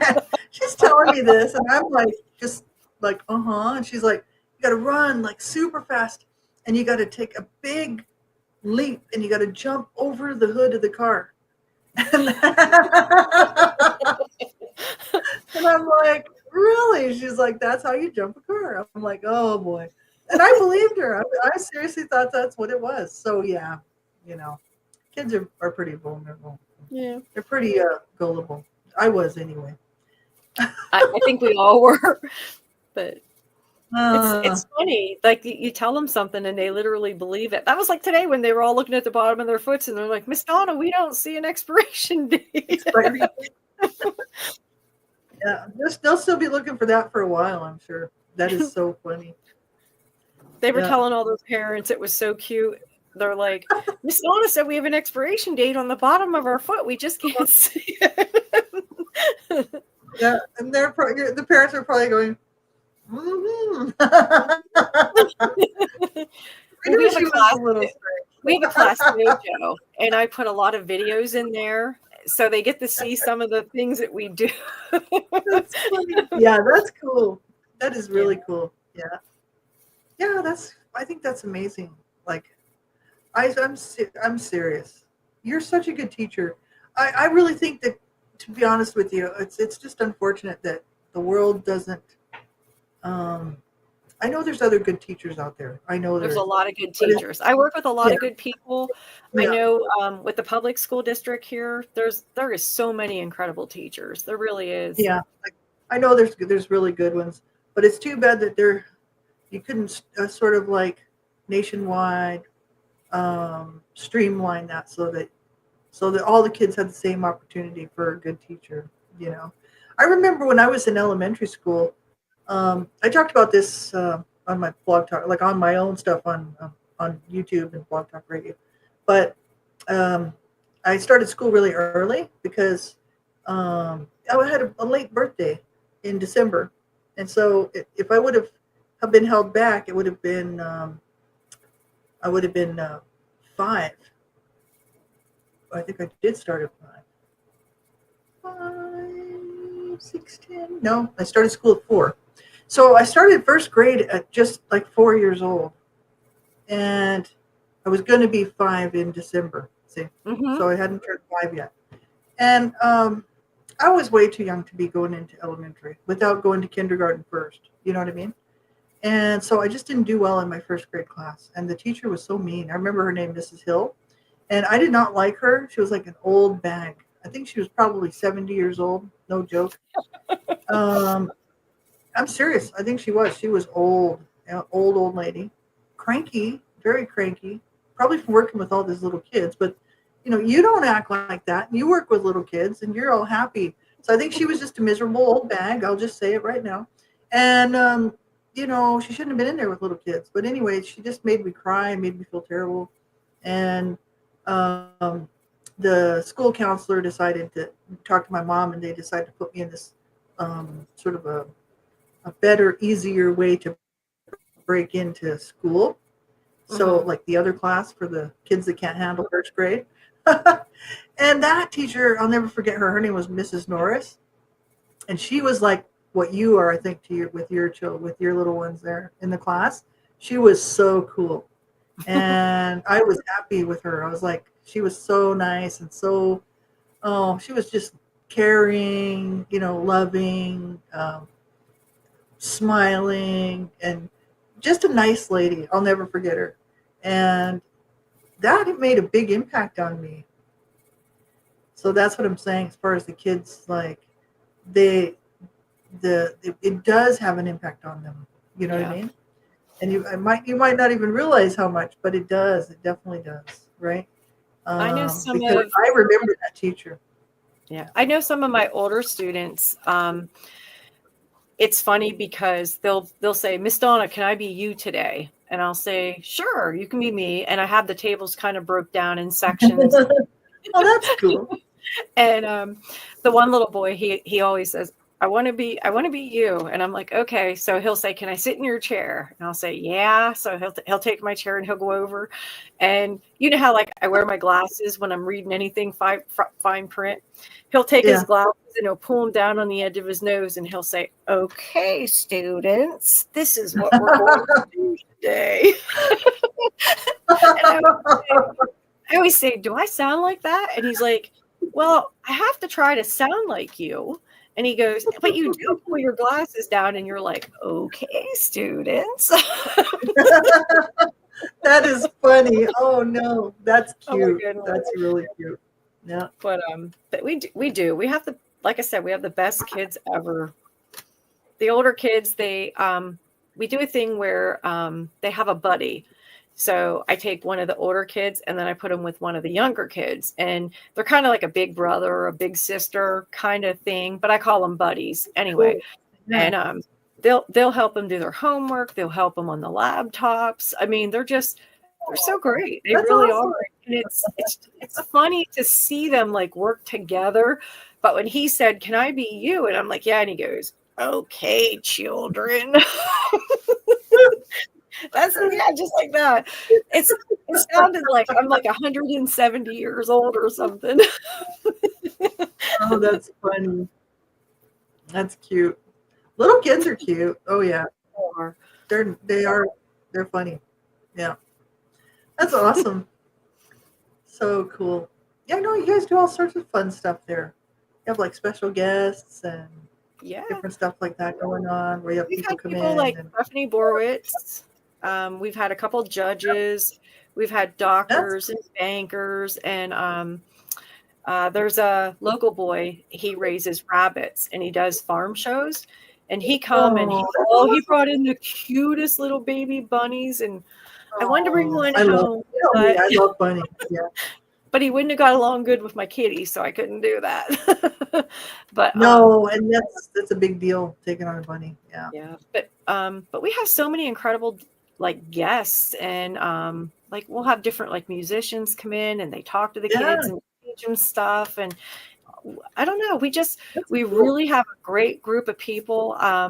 I have a friend that works in the game commission. He comes in and he teaches the kids things, and it's really super cool. Like I think it's great because you get a lot of people from the community and they want to show the kids things and they want to teach them things. And some of the kids, they would never have the opportunities to do the things that we do. So, we do little field trips, and I don't know. I love my job. I mean, I don't even know how to say it. I just love what I do. I love my job. Yeah. That's cool. That's nice to be able to say that. Yeah, absolutely. I had an opportunity to go to another facility and I actually turned it down. I'm like, no, I love where I'm at. I just love what I do. Yeah. Yeah. It's funny because the one day I was, I had a family emergency and I had to leave early, and the kids, they were all crying, "When are you coming back? We're going to miss you." And I said, I'll be, this was a Friday. I'm like, "I'll be back on Monday. I'll see you guys all on Monday. Please don't leave us." And they're holding on to my leg like this real tight. Please, you can't go. And I'm just like, I love them. They get used to you, like, you're there for them like Monday through Friday, this just steady in their lives, and they know they can count on you. So I'm sure it was a big freak out session when they all of a sudden found out you weren't going to be there for a little bit. Yeah. Yep. I got kids probably didn't know how to handle that. Holding on my leg. I don't want to go. I don't want you to leave. It's funny because my one volunteer, God love her, every time that she says that she's not going to be there for a day, or like she's taken a few days off or she leaves early, they'll say, "Miss Donna," and I don't want to say her name, but they'll say, "Miss Donna, is Miss blank." Mm-hmm. I'll say, "Is she okay? Is she gonna die? Is she all right?" Oh. And I'll say, "She's okay. She's okay. Are you sure she's not gonna die?" And today her and I was at work, we were laughing because she's like, they don't ever think like I get sick or I get a cold. She's like, the first thing they resort to is I'm dying. She goes, they must think like I'm a dying old lady or something. I'm like, I think they think it of everybody though, because I think they think if you're Right. not there and they're so used to you being there daily, Yeah. and I know Then they're she left yeah. early on Monday, and the kids, they were over, they were hugging her and they were crying, and they're like, are you okay? And Oh, she's like, children, I'll be back, and like, she's being so sweet. And like, they were so sad and they were concerned, and they kept asking me, the whole day, is she okay? Is she okay? And I said, she's fine. I promise she's fine. She's going to be okay. And they're like, but Miss Donna, are you sure she didn't die? And I'm like, no, mhm. I promise she didn't die. That's how they are though. They're little. I mean, they need that reassurance because that's how their minds think. Yeah. It's like a big crisis because they're not thinking. They don't think that far ahead. You know what I mean? It's kind of like you're there or not. You know what I mean? So when they're that age, oh yeah, like so when they're used to seeing you all the time, and then all of a sudden you're not there, it's like, uh-oh, you know what I mean? So Yeah. yeah, they don't think, oh, maybe you had an appointment or maybe you were sick for the day or something. You know what I mean? Because in their minds, they don't think that far ahead. Yeah. Yeah. And then the first thing they said on Tuesday was, is she going to be here today? Is she going to be here today? Oh, And I'm like, I says, no, she'll be back on Wednesday. And they're like, did she die? And I'm like, no, she didn't die. like she's come. How could she be back on Wednesday if she died? I says, no, she'll be back It's on like Wednesday. slow down, everybody. So today, when they get off the bus and they seen her, they were like, yay. I said, see, she didn't die. Yeah, it's like, see, I didn't lie. I didn't lie to you. I told you the truth. She didn't die. That's funny. But I'll tell you, Kids they are get funny. attached to people. But they get attached to people because just like her, if she's not there, they're asking where she is, And I'm like, they're really super attached. And Oh, yeah. one of the biggest thing is a lot of the kids, there's not a lot of discipline, and like they don't follow rules. And where we are, it's like, nope, everybody has to listen and everybody has to follow rules.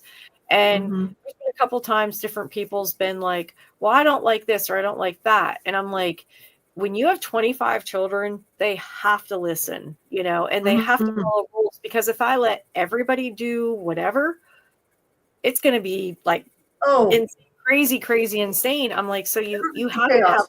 rules, Exactly. Mm-hmm. but You have they're, to. it's funny because you do get certain parents and they're like, well, my kid should be allowed to do this, and it's like, no, if this child can't do it, your kid can't do it, but it's just weird. Like, it's just certain parents. But I always say, this year, I'm telling you what, this year I got like the best parents one could ask for, because they seem like they're all on the same page. They're all on point, and That's awesome. they're so kind. And like, I'm really happy with my class this year. I'm hoping next year it kind of rolls into the same thing. That would be nice, right? Yeah. It would Have a be. couple of years where it's smooth, and that's nice. That's good.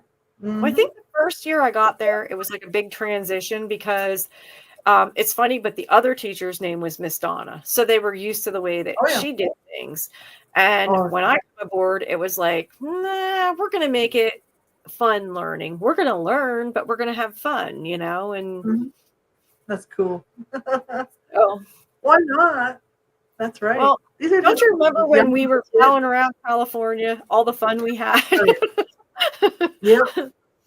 We did.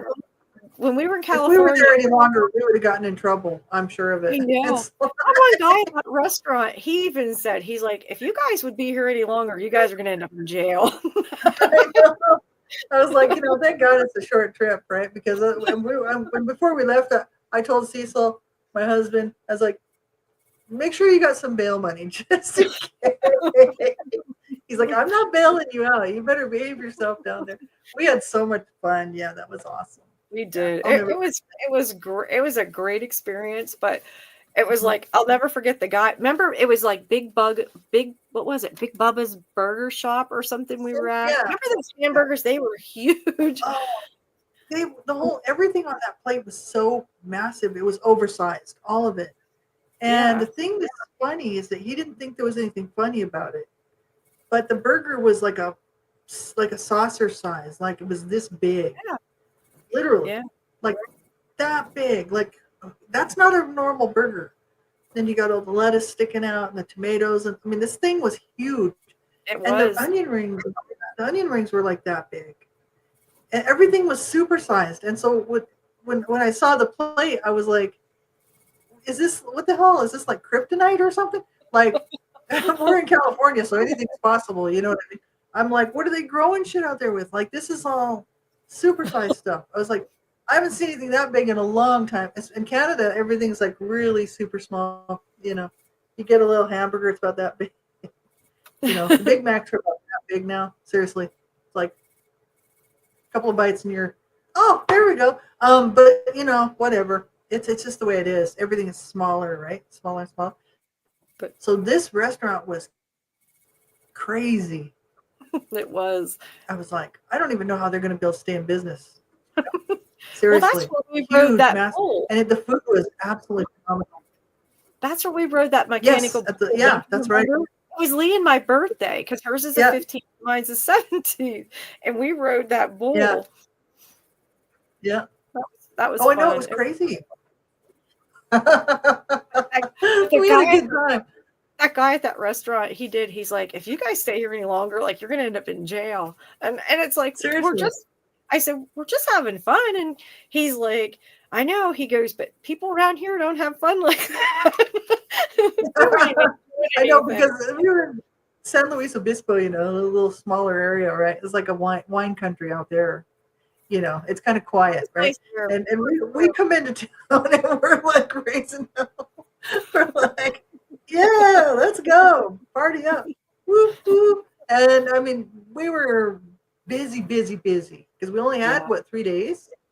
3 nights and 4 days or something like that? We were there for a week. It was the week before Thanksgiving.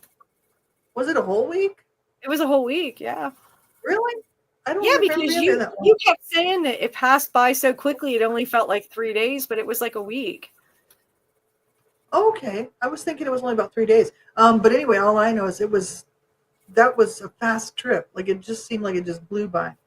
But we were kind of busy, like we were busy. So yeah, I think because we were so busy. Well, we went to the film festival, and then that's right. Multiple days. Like it wasn't just one day. It was several days of all this stuff. Yeah. And then we did that convention at that hotel. And then in the meantime, like we were having fun. I'll never forget the most impressional thing for me that day was when we flew into LA and you're coming in and, you know, like you're landing. And then if you ever watch a movie, they always show that famous like scenery with the palm trees, you know, like when you're coming into LA. And it was like, that was like, so I don't know, that it just like stood out to me. I was like, wow, you know, because it almost looked like in the movies. It was incredible. It was. That was my first trip to LA, you know. And it was weird because I flew from Pennsylvania to California by myself. And that was the first time I ever went that far by myself. I'd always done like local things, or I went to Michigan. Oh my God. Michigan's like my second home. But that first trip to California myself, it was like, wow. I remember going out and I was like, oh, I was kind of nervous, but I was excited. And I can remember Roger saying to me, like, don't get mugged. Don't talk to anybody. Don't do that. I'll never forget. I got off the plane and the guy said to me, he's like, you're not from here, are you? And I said, no. And he's like, small town? I said, well, he goes under 5,000 or over 5,000? I said, under 2. Under 2,000. And he kind of like chuckled and he said, believe it or not, I could tell. And it was funny, but it was just so, I don't know, so memorable, you know, like that scenery, you know, you're flying in and you can see it. And then I'll never forget that scenery you see in all the movies, but it's like the palm trees. And it was just so incredible. Oh, yeah. Yeah. Yeah, it was because like I hadn't been to California for years.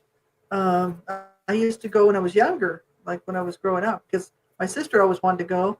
We always ended up going out with my older sister, and we'd go out for the weekend or whatever, like a long weekend, just Hmm. like just drive out real quick, drive out and stay overnight or 2 nights and come back.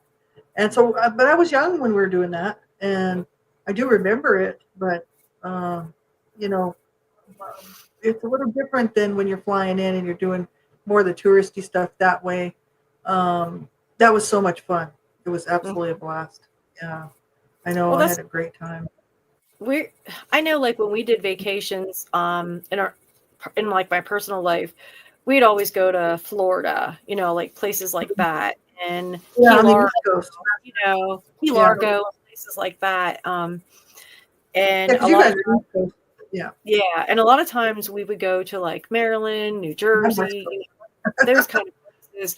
But it was like Yeah, I'm just I don't because know, it's so that just close. was in my mind. Oh yeah, I, because I it'd be like, yeah, it well, would be I like me always going to New York City. Yeah. yeah. Well, it was kind of weird because it was like we live in the country, very rural area, and you're stepping Hmm. off the plane and like everybody around you is just so like fast paced. And I'll never forget the first person I seen was this guy. He was real tall, thin, and he had like a dog collar thing around his neck, and he had this big pink mohawk on top of his head.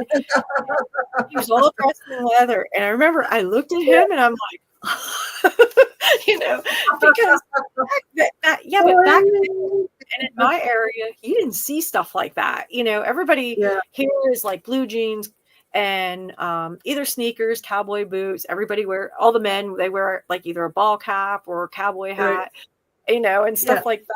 And it's like you just Yeah, don't nobody's see. running around with a mohawk, a pink mohawk. Well, No, we never had anybody with a pink mohawk, but that's hilarious. but Uh-huh.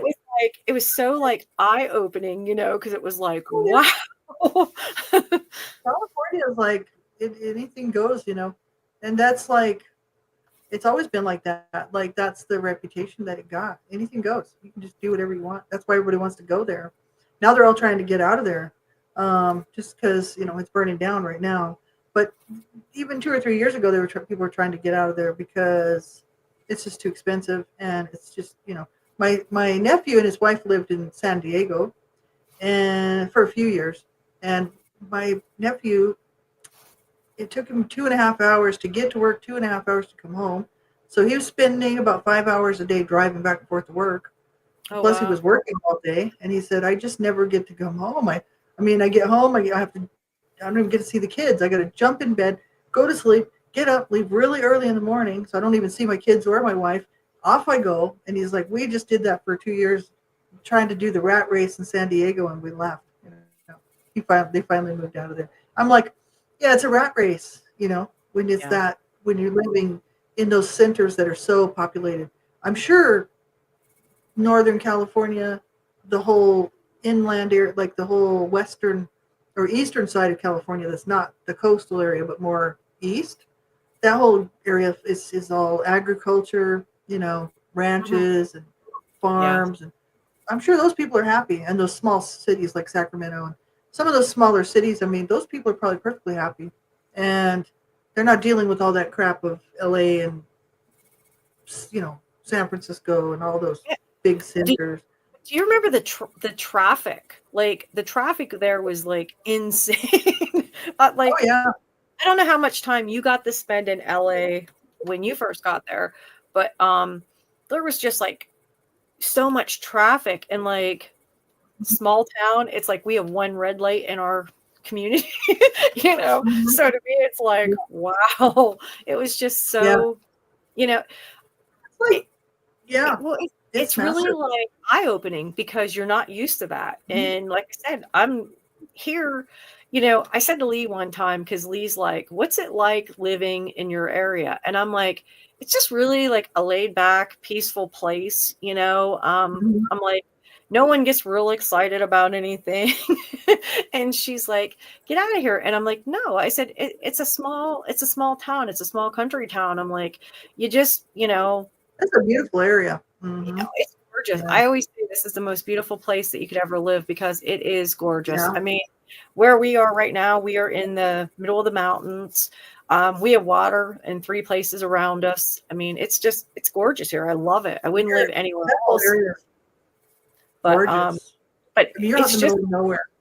yeah. I always say that because compared to me, I'm like right downtown in the middle of a bunch of skyscrapers and stuff, and you're like right out in the middle of nowhere. Nowhere.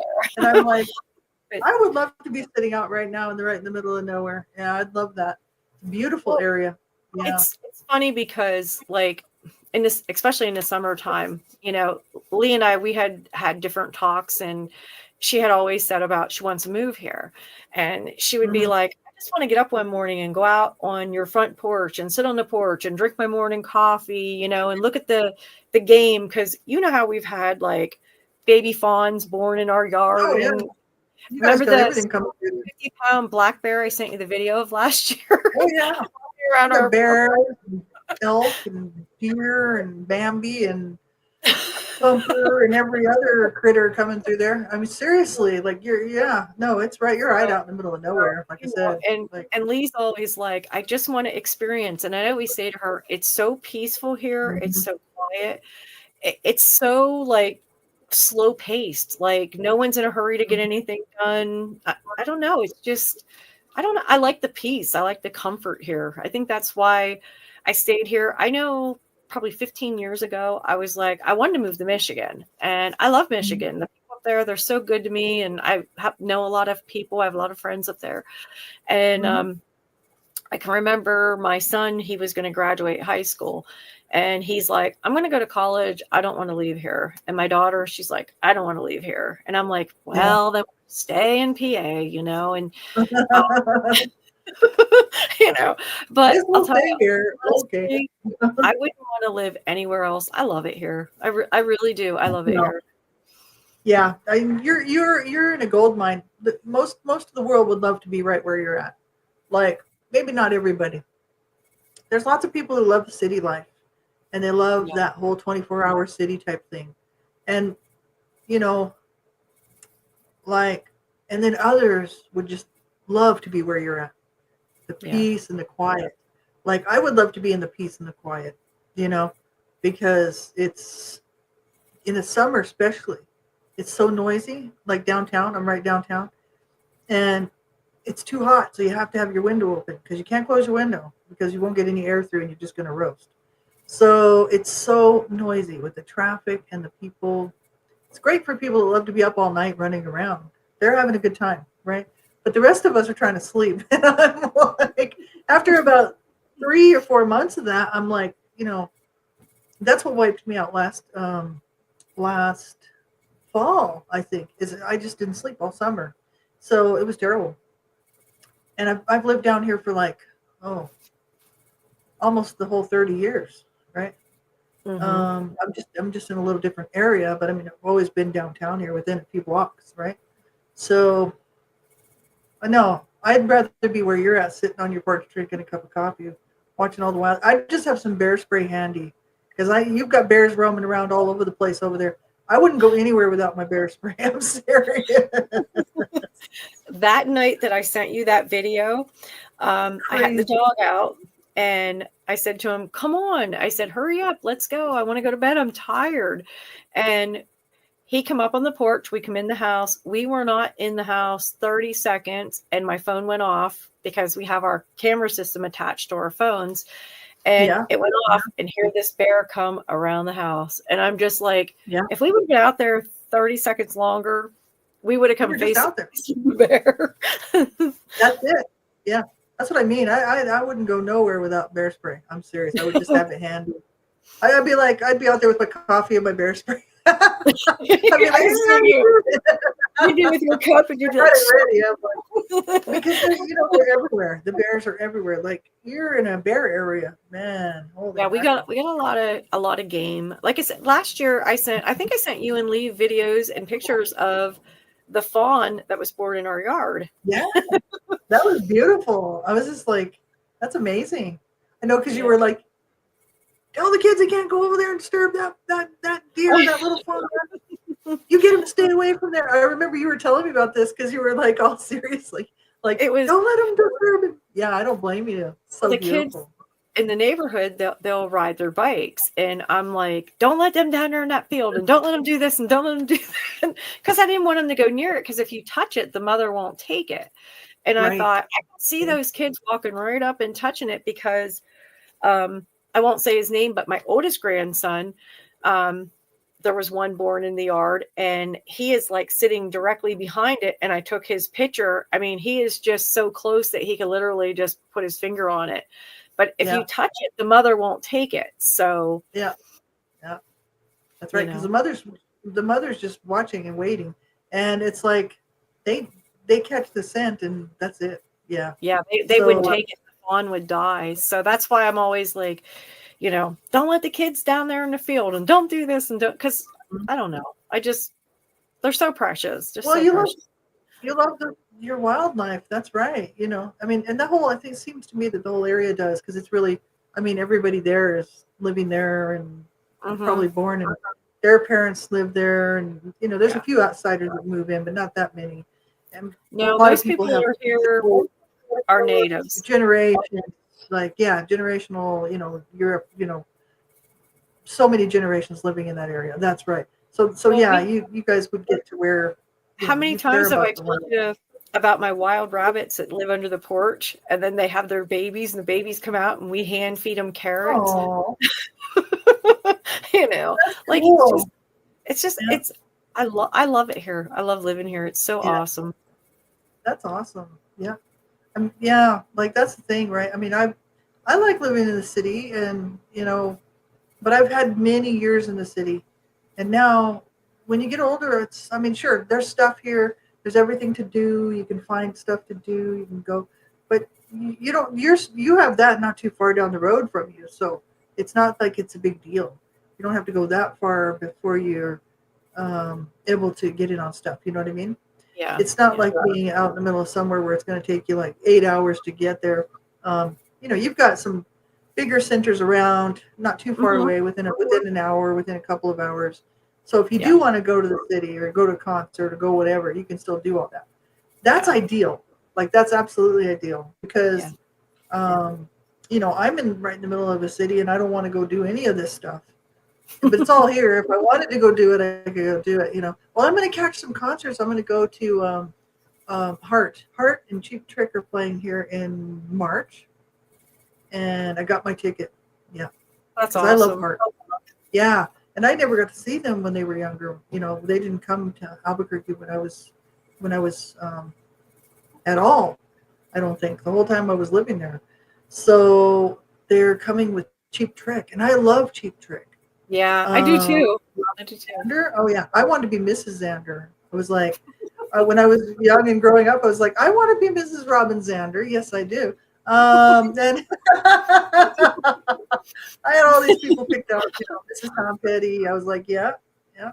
So yeah, he was one. I really like Robin Xander and that band. I saw Cheap Trick many years ago, and that was one of the best concerts I'd ever seen, ever. That's cool. It was, and there's only like three of them, three guys in the band. It's phenomenal. They're really, really good. Yeah. Full of energy. Robin Zander running all over the stage and looking sexy. I was just like, oh yeah, that's it. Bring it on, baby. Yeah. It's funny you say that because living locally here, Firehouse was like a big group. Well, CJ Snare, he lived like 30 minutes from where we live now. And a lot of Yeah. people was like, I want to be Mrs. Snare. I want to be Mrs. Snare. And I'm like, when you know somebody, it's kind of different because it's like, that's CJ. Like, leave him alone. Like, he's cool. Just leave the guy alone. That's funny. That is funny. And then and then we also had Bret Michaels, and I always liked Bret Michaels. I was like, oh wow, But they were like more or less local for us, so it's kind of cool. Yeah, it is cool. Yeah, but yeah, it's like, I mean, I don't know. But I can remember CJ. Everybody was like, I want to be Mrs. Snare, and I'd be like, it's CJ, leave him alone. He was always so nice, and stuff. So he was older than me, but he was always so nice, It's like, just Yeah, leave him alone. that's it. Well, it's just like, I mean, it's just like the Cecil, my husband, who he is, but some of these people who are listening might not know who I'm talking about. But Cecil, my husband, before he passed away, this was years before he passed away, actually. I forget when, what year it was. Probably I don't know, 2015, 2014 or something like that. Maybe even before that. Yeah, before he started getting really sick. He went to the Stampede, and that's the Calgary Stampede. It's just like a rodeo, Hmm. it's just, every state has a state rodeo, like state fair in the Hmm. states. Yeah. It's the same idea. It's just it goes like Edmonton has one. It's called Klondike Days. We have one called Calgary Stampede, and it's every summer. So, but it's one of the biggest outdoor shows, and so they do call it the world's biggest outdoor show on the planet. Um, who knows by how many feet, but it's supposedly the biggest one. We always have bands and concerts coming. It's a pretty big deal. So people come in. Millions of people come for this thing every year, and the city just explodes. Like it's already a big city, and then it just gets bigger and bigger. So Cecil was there one time with I don't know, it was his brother or somebody, a friend or something. I can't even remember. This is a while back, and that one guy, that Picard, the guy that played that what's his name on one of the Star Trek Next Generation, I think Captain Picard. I can't think of his name, but he's a Scottish actor, I think. I think he's from Scotland. I'm not really sure. But they were there in the casino, and Cecil, they were sitting at a table really close to Cecil, him and his wife. And Cecil recognized him because we used to watch this Star Trek Next Generation all the time. And um, he started talking to him, and he said, "Oh, come sit with us." So he invited him, Cecil and his, I think it was a friend or something he was with, to go sit with them at their table. Oh, that's And cool. he said, yeah, that's cool. He said, we come to Calgary because nobody recognizes us here except for you guys. So don't say anything, because they wanted to be incognito. They didn't want people bothering him. And I was like, it's a good thing I didn't go, because I'd have been like, oh my God, look who it is. You know, Cecil kept it all low key because he was like, not that crazy, kind of like me. But I would have been like, hey, oh my God, I got to have his autograph. So it was kind of funny. And I think a lot of those stars they just want to be able to have a good time. They don't want people chasing them around all the time. You know? Several years ago, Roger took me to Hershey, Pennsylvania to see the WWE, and I was like John Cena. And he was Yeah. going to be there that night. So that was kind of the reason he got the tickets. And That's we're walking around, and I'm like, hey, do you know who you are? And he goes, and I said, oh my God, like, you're John Cena. And I go like this with the hand. And he just kind of chuckled and gave me this smile. It was so cool. That is funny. Hmm. That is funny. Patrick Stewart, that's his name. Patrick Stewart. He played that Jean-Luc Picard on that show. And Next Generation, Star Trek. So his real name's Cool. Patrick Stewart. Yeah, he's a good actor. He was in a lot of movies. Yeah. And I would have loved to meet him. I was like, Cecil was just so lucky, like so lucky. Every time I think of Cecil, do you know what I think of? Him and I arguing over the Yankees and the Blue Jays. I'm like, Yankees are the best, and he'd be like, no, the Blue Jays, and I'd be like, Yankees. And he'd be like, the Blue Jays. Blue Jays. Oh, I know, it's funny because every single time you guys would get this little row going. He loved that. He really loved it. Yeah, he thought it was great. I knew every time, it was going to be like Blue Jays, and I'd be like, Yankees. Oh yeah, he was a diehard Blue Jays fan. Absolutely. Yes, he was. And we watched every game. We didn't miss a game. I'm serious. Like, And at that point, I knew all the players, like because we were watching. I was watching. I'd make sure I'd watch as many games with him as I could, and I was getting right into it. And then, like after he passed away, I just dropped off and didn't watch it. Now I don't have a clue who's on the team, but I still like the team because it was Cecil's team. You know what I mean? And it's a Canadian team. It's the only Canadian team, so you got to support the local stuff, right? That's right. Try to support. I mean, I do with my Flames. This was Cecil's mug too. Oh, cool. Calgary Flames. That's right. Oh, that's cool. For the big. But no, I did. I used to love because it'd be like he would be so cool. He'd be there and he'd be talking, and then all of a sudden he'd have to throw something in about the Blue Jays, and then I'd have to throw something in about the Yankees. Next thing you know, he's like Blue Jays. I'm like Yankees. You guys were funny. I was like, I've never quite seen anything quite like this. It was funny because it just went on for years. You know what I mean? Yeah, but he loved that. It wasn't just like a one-time thing. It was like an every time thing. Yeah, I know. And that's what was great about it. That's why he just loved it. I know he did because he loved arguing with you about baseball. I'd always have to let him know we're the best. We're better. And he'd be like, I don't think so. Yeah. That's funny. He was always so Too funny. crazy. Mm-hmm. He had a great sense of humor. Yeah, he did actually. Yeah, he did. Yeah. And he loved to joke around. And he looked real serious. Like he had a serious look about him, but he was a funny teddy bear guy underneath. And that's what I used to tell. He looked like a biker guy. He looked like this tough guy, right? Because he was very big and tall and tattooed all up and everything. He had tattoos all over. But he looked kind of gruff, but he was a teddy bear and he was very funny and he had a great sense of humor. Oh yeah.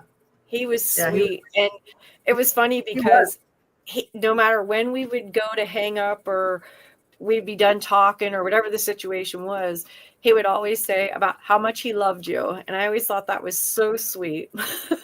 Yeah. He was a sweetheart. Absolutely. Yeah. I miss him terribly. Well, he's in a better place because he's not suffering anymore. That was hard to watch, actually. I mean, I didn't want, of course. Yeah, I didn't want to lose him. I didn't want him to go. Nobody does, But I also really it was just getting harder and harder and harder for him to just be there. Another day. And I knew that, and we both knew it, and he was just suffering so bad. I know he was holding on. Somebody said he held on for me. They said he held on as long as he could for me. I'm sure he did. You know what I mean? Yeah, he truly loved you. He truly loved you. You were his. Because I used to always say with Roger, Roger would always say, "You're my love of a lifetime," and that was even our song when we got married. Love of a lifetime. But I can remember Cecil saying that, about you. And I don't know, a couple of times it made me cry because I used to think he really loves you. He really loves you. He is a good man. Absolutely. I knew that when because we had a little bit of a rough start and we got back to, because I had left him for that year. And when we got back together, we just talked and we worked it out. And I was just like, I need to know you're there for me. Because I'm, and I said, and for him, same thing. I said, he needs to know I'm there for him for life, none of this, if we're going to make each other's lives better, then fine. But if we're going to make each other's lives worse, then let's just call it quits now. And we made the right decision. We stuck it out. And man, I'm telling you, we had so much fun. Yeah, we did. He was funny and he loved to play cards, and he was a bit of a cheater as well on the cards. We played. He was a cheater. Well, he was. I found out later because I actually busted him on it because we'd play Yahtzee, and he loved to play Yahtzee. We'd play for money. We played we played real cheap, like a penny a point, right? And this was back when they were still minting pennies. Now they don't mint. They haven't minted pennies for a long time up here, but we'd play a penny a point. And I trusted him to count his score properly on the scorecard. I didn't think I'd have to check it, right? But he always win. And I'd get so mad. And I'd be like, why do you always win? So I'd owe him like $30, $40 sometimes, $50. I'm like, I'm tired of giving you $50. And he'd be like, let's play Yahtzee. Let's play Yahtzee. I'm like, I don't want to play Yahtzee. I don't want to play. You're going to win. I don't want to play. Finally, one day, I counted up his score. And I'm like, that's off by just a little bit. So he would just make sure that he padded his scorecard. So he cheated all those times. Yes, he did. And I mean, he obviously won some of the games. But the thing is I think that that he didn't win nearly as much as he would have if he would have been honest. You know what I mean? So, he was a brat. Right?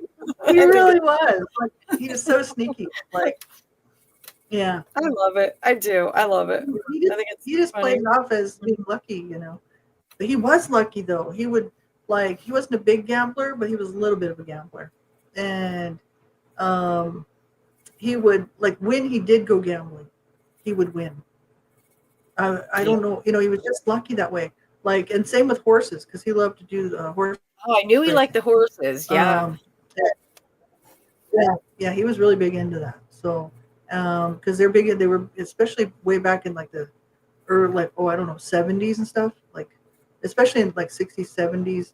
That was very popular in England as well, and he lived there, and so the bookies and all that. He's right into gambling and all that. So he was always a bit of a gambler. But by the time I met him, I straightened him up, and I'm like, you're only going to gamble so much, and that's all you're going to gamble, because the bills are going to get paid. You know what I mean?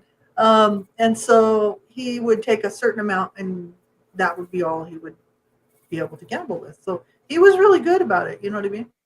But he would win, no doubt. He'd win like $2,000-$3,000 on these horse races. I'd be like, I don't know how you do that. I really don't. You know what I mean? Because I think the most I ever won was like $60 or something. $100 or something I like couldn't that. win if I was the only one in the contest, because I have no luck like that. I don't. Seriously, I don't either. I mean, I really don't. No. I'm just not, I think I'm just not meant to be a gambler. Even like lottery tickets. People buy those scratch off lottery tickets and they'll win a couple $100. It don't matter how many I buy. I never. Roger used to buy them, and he would like mix them up in his hands, and he'd say, "Which one do you want?" No matter which one I would pick, I would lose and he would win. And I used to get so mad. I'd be like, "You're cheating," and he'd say, "How'd I cheat? I let you pick the one you wanted. I have no luck." I always say, if and that's the thing. I would lose by default because I just have no luck. That's right. Yeah, that's the same thing with Cecil, because I'm serious. Like, he would win on scratch tickets. He would win, just whatever. It didn't matter. I did like we have slot machines up here in the casinos and stuff like that, and sometimes he'd want to go play the slots. Not very often, but once in a while. And he'd win, and I always went with a very small amount of money because I'm used to losing, right? So I'd be like, okay, I'm only, $40 or $60. That's it. You know what I mean? And sometimes I would win enough to keep playing for a while, and sometimes I'd come out $40 ahead or something, but not $1,000 ahead, right? And that's what I'm talking about. That's the difference. Like, he had, for some reason, he was just lucky, right? And no, not me. So I gave it up, I think the only time I ever won gambling was a friend and I went to Greektown in Detroit, and I won $247 on the slot machines. And I come out and I'm like, yeah, I'm like a champion, I was in there winning thousands of dollars, and I took my $247 and went home. Monumental. This is a milestone. Somebody take a picture. Seriously, a picture of me sitting there when I won, and I'm like, right on. Crazy. That way you can have a memory of at least winning at least one time. At least one time. That's it. Yeah. I mean, I was just never really into gambling a lot of money. I figured, most people would go out and spend $200 a weekend on booze at the bar, and I would say, okay, I can afford $60 for this night out. You know what I mean? So I was always budgeting what I would party with, as an adult, right? Because I just didn't want to waste all my money on that, See, But locally, uh, we never really had anything like that.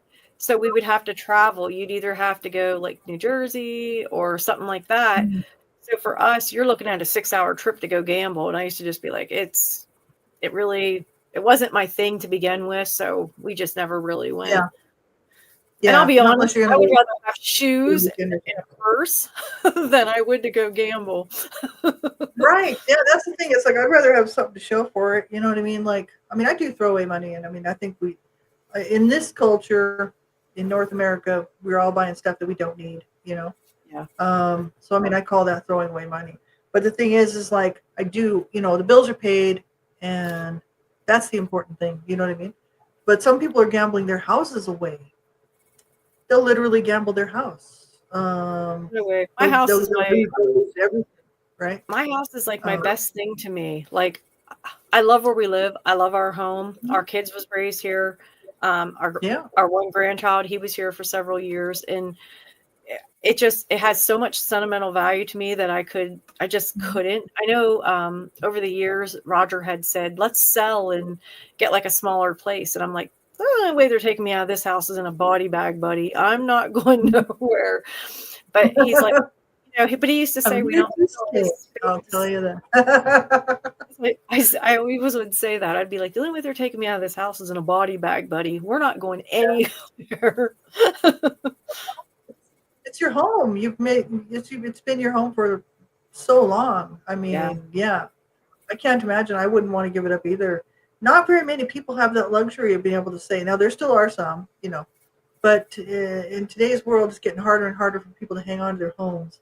We And have been here this summer 30 years. So it's been a long yeah, time that we've been here. yeah, like that's the same amount of time I've been in Canada. That's a long time. Yeah. It is, yeah. But no, I do. I love it here. I really do. I think my Mhm. favorite thing is outdoors, and I love the water. I love that, like we can go hiking, we can go fishing and stuff like. The only thing I don't like is camping. I've Yeah. never been like a camper. Now, my daughter and her family, my grandson plays a lot of sports. So in the summertime, they're Mhm. always camping because they go to different places and stay. But as for myself, I never get into camping.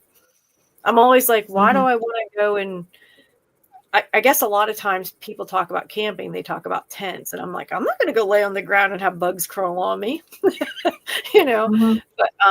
But my daughter and them, they have a house on wheels is what they have basically. That's it. Yeah. And it would be different, but I'm always like, I would rather just be at home rather than to go somewhere else and I don't know, like park my camper and be there for a week or two. I have no desire to do that. I'd rather just be home. You kind of don't need to because you're already in the mountains. Like, um, you're already camping basically. It's just you have a nice house. Like it's for people that live in the city. It's a little different. Like I love to get out and camp because I like getting out in the wilderness. Hmm. Um, because I've always been in the city. I'm a city girl, so it's like I used to love to go camping because it was like, oh, good, finally get away from the all the hubbub and the noise and the traffic and the people and the pollution. Get out into those beautiful wherever you are, mountains or woods or whatever. Set up a nice tent, cook some good food, hang out, shoot the shit. Um, to me, that was always fun. Yeah, absolutely. I mean, you do get a little grubby, but it's fun. It depends on what kind of camping you're doing, but still, yeah, it's not for everybody because my sister hated camping. She was definitely not into camping. Like she was a person that she was a person that would go to the like if we were camping, some family members and stuff. If we would go in camping somewhere, she would go to the nearest town and stay at the hotel and then come out during the day and then go back to the hotel and we'd all be out there and sleeping in the tents. So that's just some people don't like it. That's for sure. Yeah. It's not for everybody. I like it. I really enjoy it. Like I can't do it now. I'm just too old, too broken Well, down. you know that you have a guest room in this house anytime you want to come visit. Oh, We have a thank you. standing open invitation. You both know that. That's very nice. That's very nice. Like it is just like going to the mountains. I mean, you are right in the middle of the mountains there. So sitting on your porch is exactly like camping. Really. Yeah, you're in Especially the if you have mountains. You're here. barbecue going. I'll be like, this is the best camping I've ever done. Seriously, yeah. No, you guys are. Oh, that's why it's no big deal for you to go camping because you're right out there in it. Yeah. And I think for people that live and work in the big cities, it's you get tired of it. You want to get out and go to the lakes and go have fun. But you guys are right in it, so you don't need to go camping. And you would love the Yeah. horses here because my family has horses. So you would love the horses. Oh, I love horses. Yeah. Yeah. You would I love that. animals. And Me too. I Me mean, too. like just to be what I think the lake would be really nice too. Like I like to be on the lake. I like the water. Yeah, we go to different lakes all summer long. Like we have our favorites. We just pack up the truck, pull the boat behind, and we go to the lakes. And I love it. I absolutely love it. I know a lot of times people will say on Instagram or whatever, lake life, and I'll post like videos of where we are or what we're doing, and everybody always they just think it's so cool, because they like it. My favorite thing was when I got to drive the boat because the boat has I don't know, you can drive it from the front. I don't know what it's called, the motor, and you can drive it from the back. And we got this new thing where you can literally like steer the boat with your foot with this pedal. And oh, cool. So I'm like, I want to try it, I want to try it. And I'm there and I'm like, and all I could think of is me pushing too hard and like going in a circle and him falling off the boat. So I went real slow and he's like, you can go faster. And I said, yeah, I will, and then pretty soon I started going a little bit faster and he's like, hey, slow it down. But it was not that fast, honey. Not that fast as he's flying in the water. But it's so that would be fun. Yeah, that would be fun. That's the thing. That's the good stuff. That's the good stuff. Yeah. Most people would rather live out kind of in a situation where you're out away from the big cities, and then work in the big city maybe, and then be able to go home outside of the big city. That's always the goal, but it's hard to do, because it's so expensive, right? So I mean, I think you got the better deal, out there in the country. I love it here. But like I said, you're welcome to come anytime. You know that. I hold an open invitation always. Very nice of you. I'll take you up on it one of these days. Hopefully maybe later this fall. We'll have to wait and see how it goes. You know what I mean? We just got to wait and see. I mean, with your name on it. Yeah, that's awesome. Yeah, that would be so great. Yeah, I would just love it. I know I would. And then we could broadcast live from there. We could go to the lake. That's it. At the lake. No, it'd be fun. No, I would enjoy that.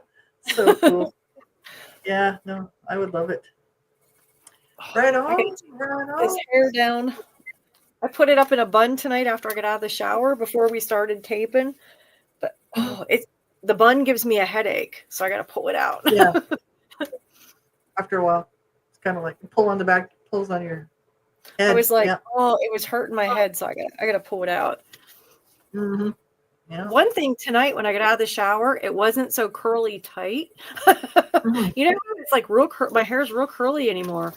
And tonight I got out of the shower and it was kind of straight. And I thought, well, last time I was on, it was real tight and curly. Now this time it's kind of straight.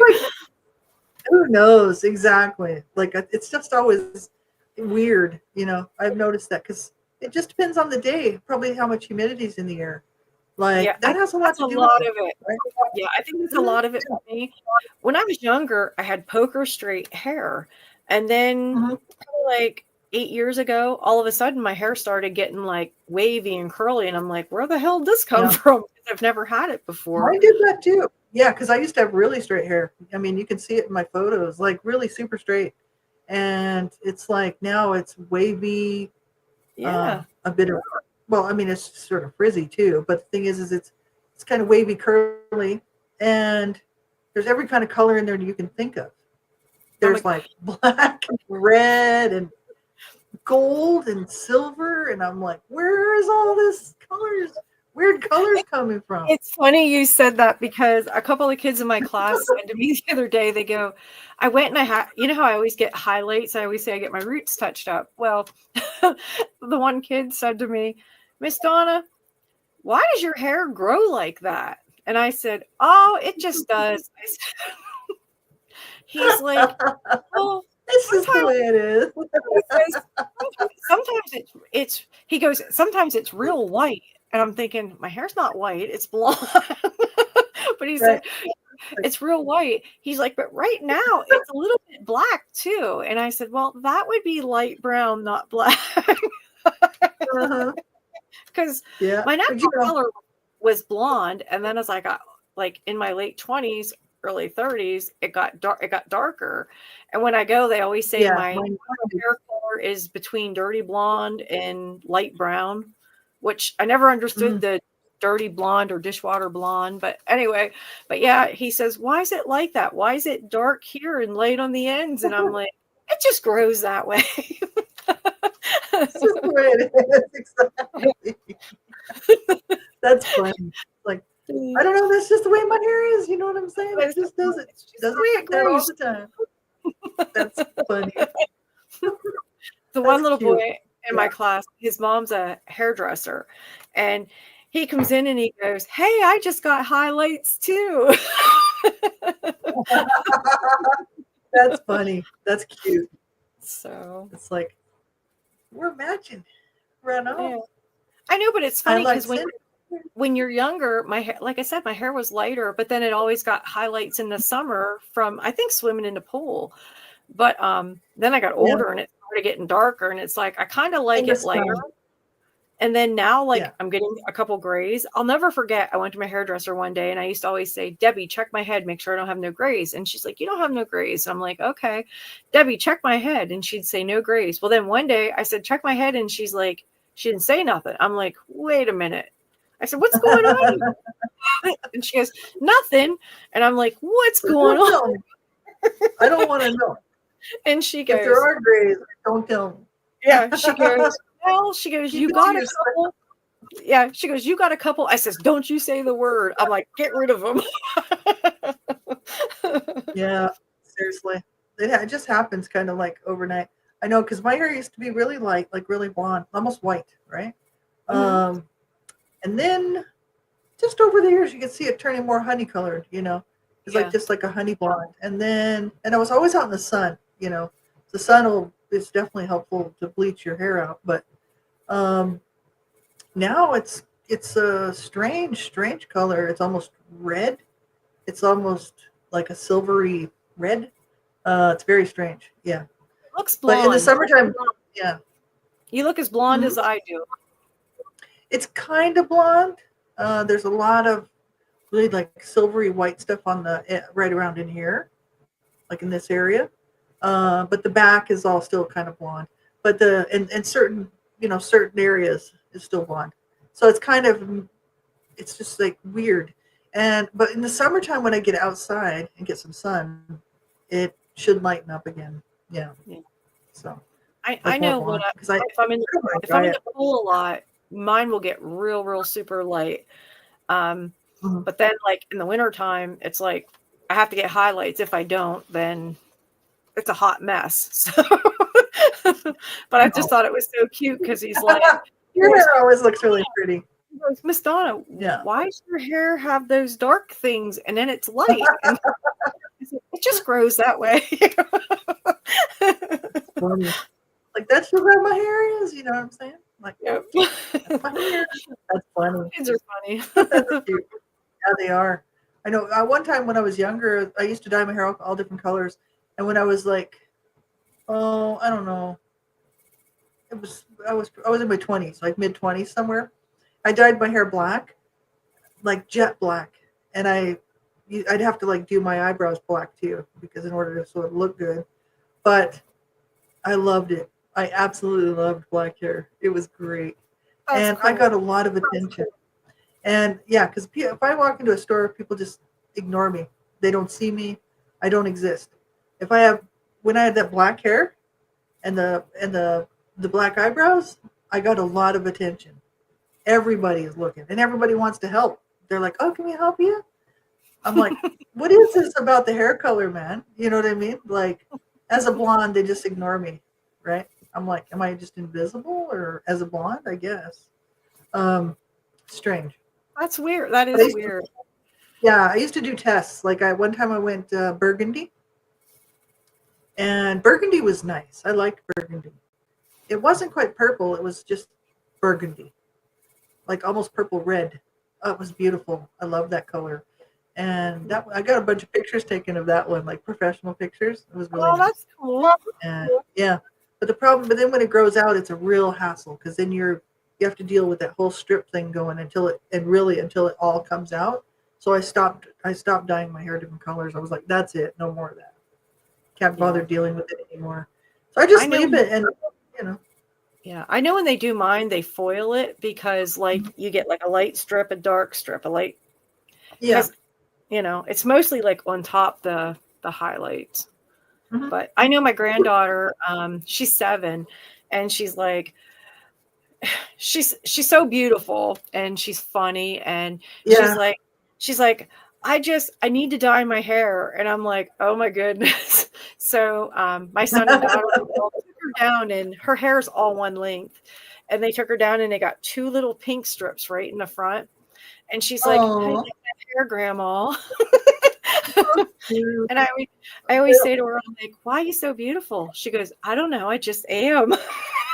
She's so cute. All your grandkids are really cute. They're all very precious. They're Yeah, doll babies. I love them they so are. much. They are cute as can be. It's just There's like, nothing I wouldn't do for them kiddos. I'll tell you, I just love them no, all. They're yeah, sweethearts. yeah, they are little cute little munchkins. Man, I keep I'm telling my telling you, daughter she needs another one. it's like so. When are you gonna have another one? Yeah, Seriously, I always say to her, you need one more. yeah, exactly. She's like, mind your business. It's like at least one more, just one more. Yeah. Just one more, Well, yeah. they're just precious. I know they're so Thank you. cute. I love them. There's nothing in this world I wouldn't do with them within my power. I'll tell you. Mhm. Oh, I know. I'd do anything Yeah, for them. you have a wonderful family. Yeah, like Thank you're you. just very My blessed. And family is my everybody always says, like what's your biggest, like accomplishment? And I'm always like, my family. And they're like, not that you got your education or your job and I'm like, no, my family's my biggest accomplishment, my best accomplishment. that's right. Yeah. Yeah, that's right. And that's really that's the way it's supposed to be, right? Yeah. Um, it's like that's the way it should be. I mean, it's great. I'm like all families have difficulties and troubles, and there's no Hmm. perfectly even Oh, family. no, Like, no. but the thing is that if you work through the stuff, and let things ride out a bit. Sometimes it takes time, for certain things, for whatever issue is.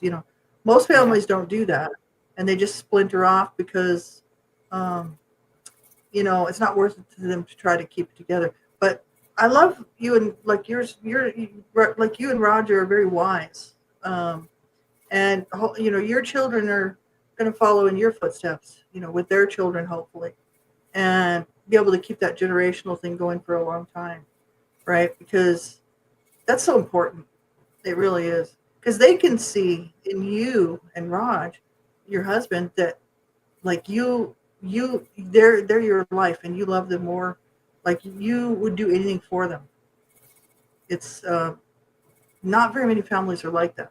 So your kids knew that and see that, and they should do that for your grandchildren. and hopefully your grandchildren will then do the same and pass it on, right? It's a beautiful testimony, like really, it is. Mm-hmm. No, they're, like I said, they're my world. I love them so much. And the best thing I think with it all is I have a great relationship with my son and my daughter. And I'm not Mm-hmm. saying like we don't have our moments when we disagree on things. I think everybody Oh does. yeah, But, that's I normal. mean, Yeah, it's nice it's that gonna happen. we all get together and we're close. And I will say one thing about my kids is if anything happens, they show up. They're there for Yeah, you. And yeah. I just I don't know. They're I don't want to go into any details, but I will just say that they are there for you. They show up, That's and right. um, Well, I think I don't. that's the example that you guys, they saw that in you guys, in you and Raj, and they were like, oh, they're always here for us, And that's what that's what I mean. It's like generational. Like they saw that, and they're there for you because they were like, well, they were there for us. We got to be there for them. And I mean, that's awesome because how many families are like that? Not very many. And Yeah, even with the stuff, every family disagrees on something, and yeah, every family is going to have a little bit of something going on here and there because you can't. I mean, that's normal. You know what I mean? yeah, yeah. Uh, Yeah, you can't agree with that's somebody constantly, and no, no. There's going to be you just times when it's just you can't you know. because I know even my mother-in-law and I, when she was alive, her and I, we were like that. I mean, Mhm. we were very super close, and I used to always tell Roger she likes me more than she likes you, because her and I were so close, and Like it was great, I'm and I a mean, I literally loved her like she was like my second mother, and it was just I don't know, we just always had such a great relationship, and I just love the fact that she cared about me as much as she did, like him. And like the kids were Mhm. just so important to her. And I remember like I would have rules and I'd be like, oh, they can't do this or they can't do that. And she'd be like, oh, let them. And then here I am now with my kids being like, oh, it's not going to hurt anything. Let them do it. Exactly. That's right. That's the So, grandparent's job, right? Exactly. That's the you know, that's the beauty of being the grandparent. well, it's Because funny because like if they you get want to something spoil for the home. Yeah. Well, like if they want something for Christmas or their birthday or whatever, especially the older kids, I'll say to them, just send me the link and I'll order it. And I can remember Christmas, I called my daughter and I'm like, I ordered something and I didn't ask you. And she's like, it's okay.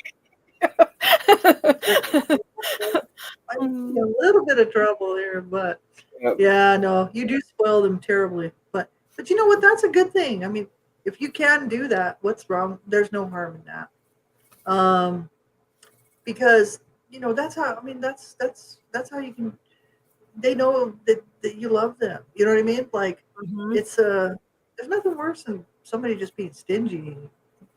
It's now if you didn't have the money to do that, um, no big deal. You know what I mean? Because they still know that you love them. But it's Oh, the whole idea, like if you can spoil them, because that helps your daughter out and her husband as well, right? Because they're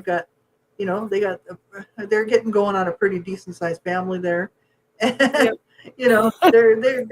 they just got their new place, and you know what I mean. So it's Yeah. like they can use all the help they can get probably right now, It's and funny because yeah, I always tell my oldest grandson, "You're spoiled," and he's like, "No, I'm not." And I'm like, "Yes, you are. Like they spoil you. You like."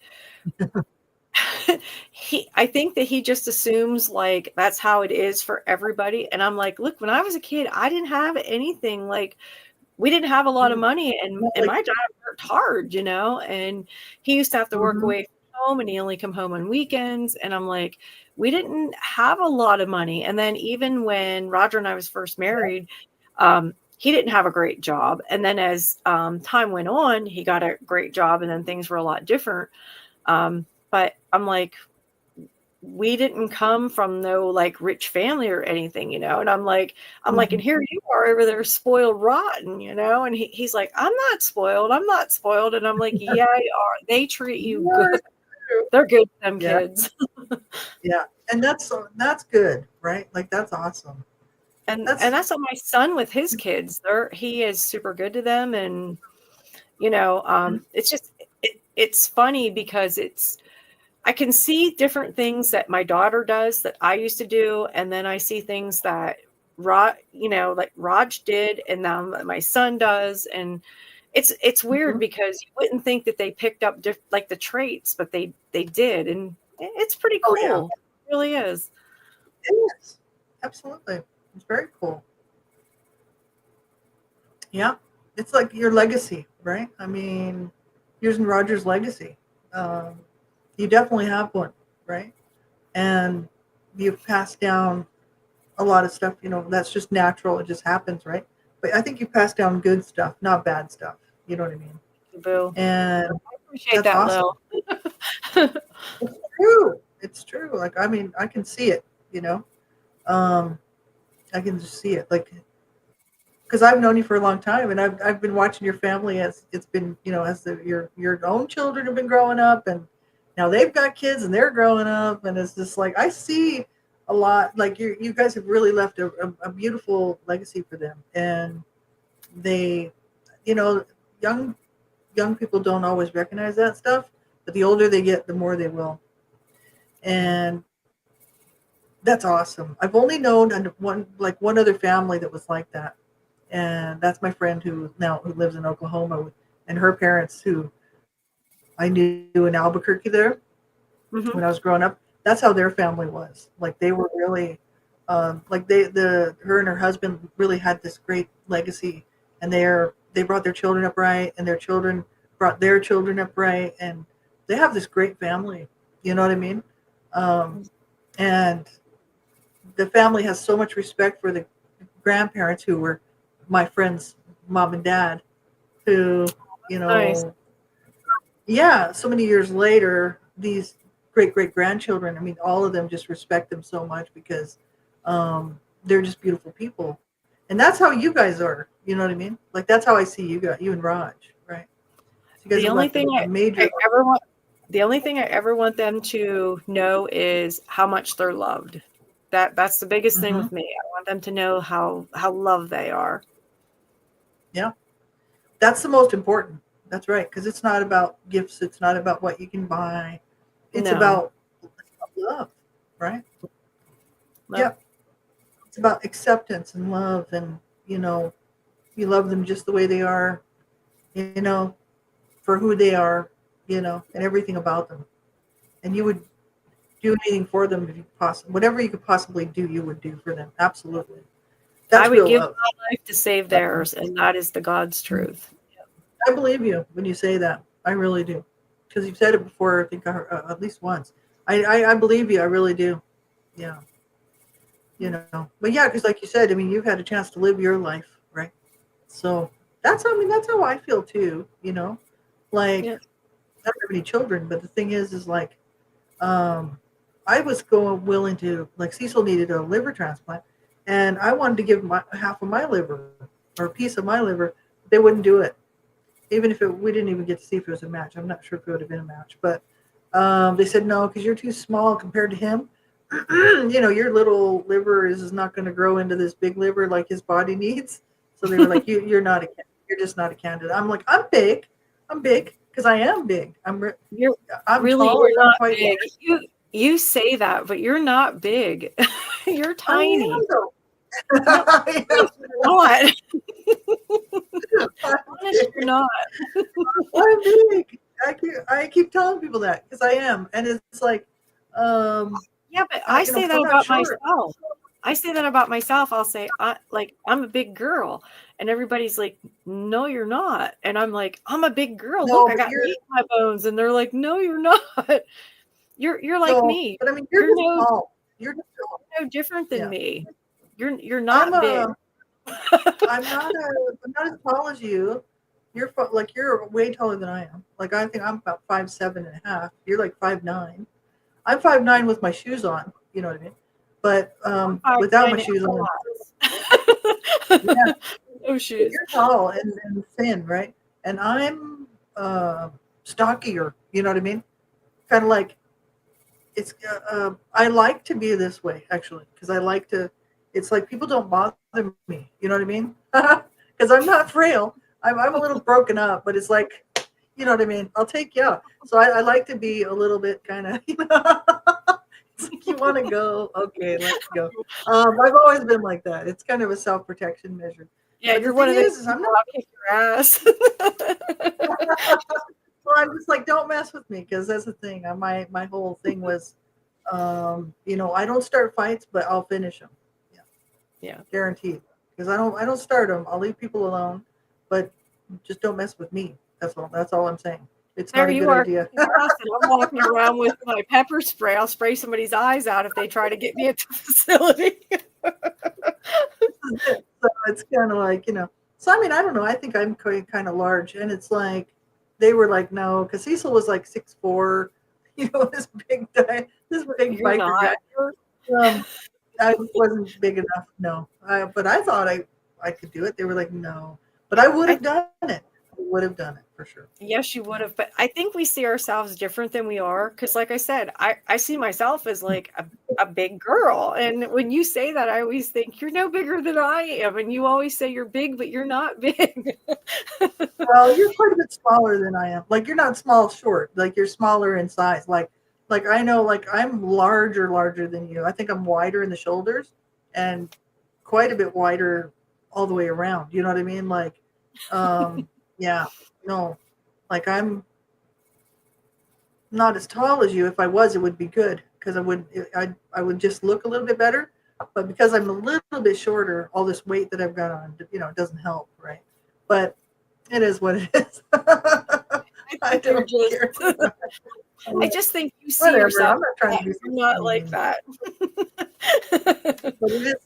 I don't know. I just know by my clothes size that I'm not small. You know what I mean? And I always tell people like, "Oh, you're not that big." I'm like, "You haven't seen my clothes size. If you saw my clothes size, you would think differently. You know what I mean? You'd be like, okay, you're a little large. All right." Oh, I would It's not. true, you know. But I don't mind, you know, because that's the thing. I don't mind because my people were all big, you know, like all my family was all big people, tall and big. You know what I mean? I know one day at work, Maureen said, she's like, I'm bigger than you. And I'm like, no, you're not. We're the same exact size. We're the same height. And she's like, no, sir. And I'm like, yes, you are. You're the same size I am. You're not big. And then I says, well, if you're saying you're big, then you're calling me big. And now I have a problem with that. It's I like, think we all see don't be ourselves, saying those things. I think we see Yeah, ourselves different than what we actually are. Did you yeah. ever hear somebody say it like about judging themselves? And I'm like, no one else has to judge me because I judge myself harder than anybody else. And I think that kind of Right. is fitting to that statement because even myself, I'm like, oh my God, Donna, like you're so fat, and Yeah, and then, but really I'm not fat, but I always say to myself, you're so fat, like you got to lose a couple pounds. I yeah. think everybody It's just kind of they judge themselves harshly, and we have to love ourselves a little bit more. yeah. That's right. That's right. You know, for me, it's more of a health issue. Like I want to lose weight because I can't believe how much weight I put on the last year, and I'm like, I just want to get back down where I was. You know, which was still on the cusp of saying, okay, yeah, I can afford to lose a few pounds. But at that point, I actually felt really good and I looked good. I was happy with the way my body looked. I was happy with the way I felt. I could get into all my clothes, you know what I mean? And now I just can't fit into anything. And I'm like, I really got to lose that weight. That's, I'm doing Tai Chi right now just to get, because I've got osteoarthritis. I'm trying to um, sort of gently start the exercise routine. But once I do, in another month or so, I'm going to start cardio as well. So I'm just kind of breaking into it slow because I don't want to hurt myself. So yeah, I'm going to start working on some cardio and stuff because my goal is to get back into my clothes that I can't get back into because they're perfectly nice. You know what I mean? There's nothing wrong with them. It's just I just put on like a whole bunch of weight in 1 year. I'm like, okay, this has got to stop. All right, I I've got to probably crap. didn't even tell you what I did the other day. So my daughter was here and she had a pair of jeans and she left them here. I didn't know that she had left them here. Well, they looked exactly like the jeans I had. So they got washed and everything and hung up and they were put in my closet. And I'm just like, I get in the closet the one morning to get ready for work and I pull them out and I'm trying to put them on. And I'm like, what the hell? I'm like jumping, trying to get in. What the hell? Like, I didn't just get like huge overnight. So I go over and I lay on the bed and I'm trying to, what the hell? Oh my God. All of a sudden I took them off and I'm looking and I'm looking. And then I looked at the size and I was like, they're not mine. That is so funny. Like, Oh my I'm God. You'd be scared.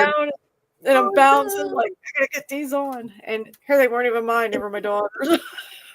That is funny. You'd be thinking, how did this happen? Oh my God. That's hilarious. I'm in the bedroom and I'm trying to put them up like they were tight on my thighs. And I'm like trying to pull them up and I'm jumping around, and I'm like, what the hell? And then I kind of lay on the bed thinking I'm going to suck it in, and I'm thinking now I've never had to lay on the bed to suck my jeans in before. Yeah. And here I am trying.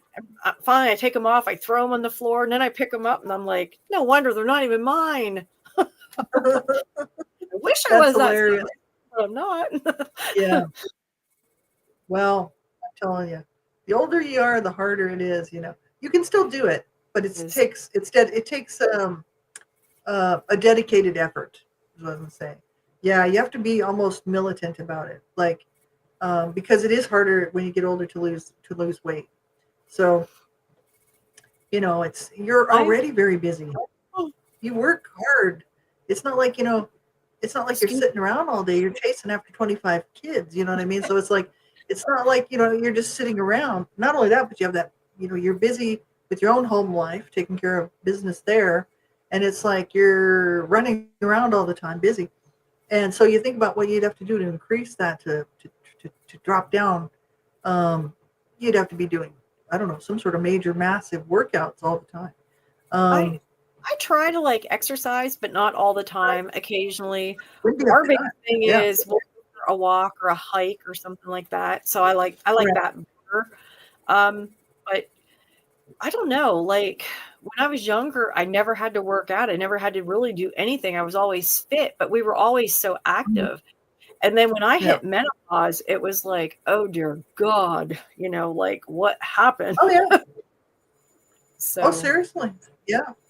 I mean, the changes that happen are just like, whoa, you know what I mean? Yeah, it's a big, it is a big deal. My battery is low, so my laptop is going to die. Okay. Well, thanks for letting me know. In case you drop off, I'll be like, where'd she go? Yeah, well, we've been on almost 3 hours. Oh, it just popped up on the screen, and I'm like, oh my goodness here. Yeah. Well, we've been talking for like almost 3 hours. Oh, has it been that long? It seems like we just got on here. No, it's a 3-hour show already. Yeah. So. Oh wow. Yeah. That's what I'm saying. Like we could sit and talk for years. Well, we do, and we have. And it's funny because it's over nothing. Like we can talk about anything and just laugh. That's why I love spending time with you. Yeah, I do. I do too. You're my favorite person on the whole planet to spend time with, and to listen to and to chat with.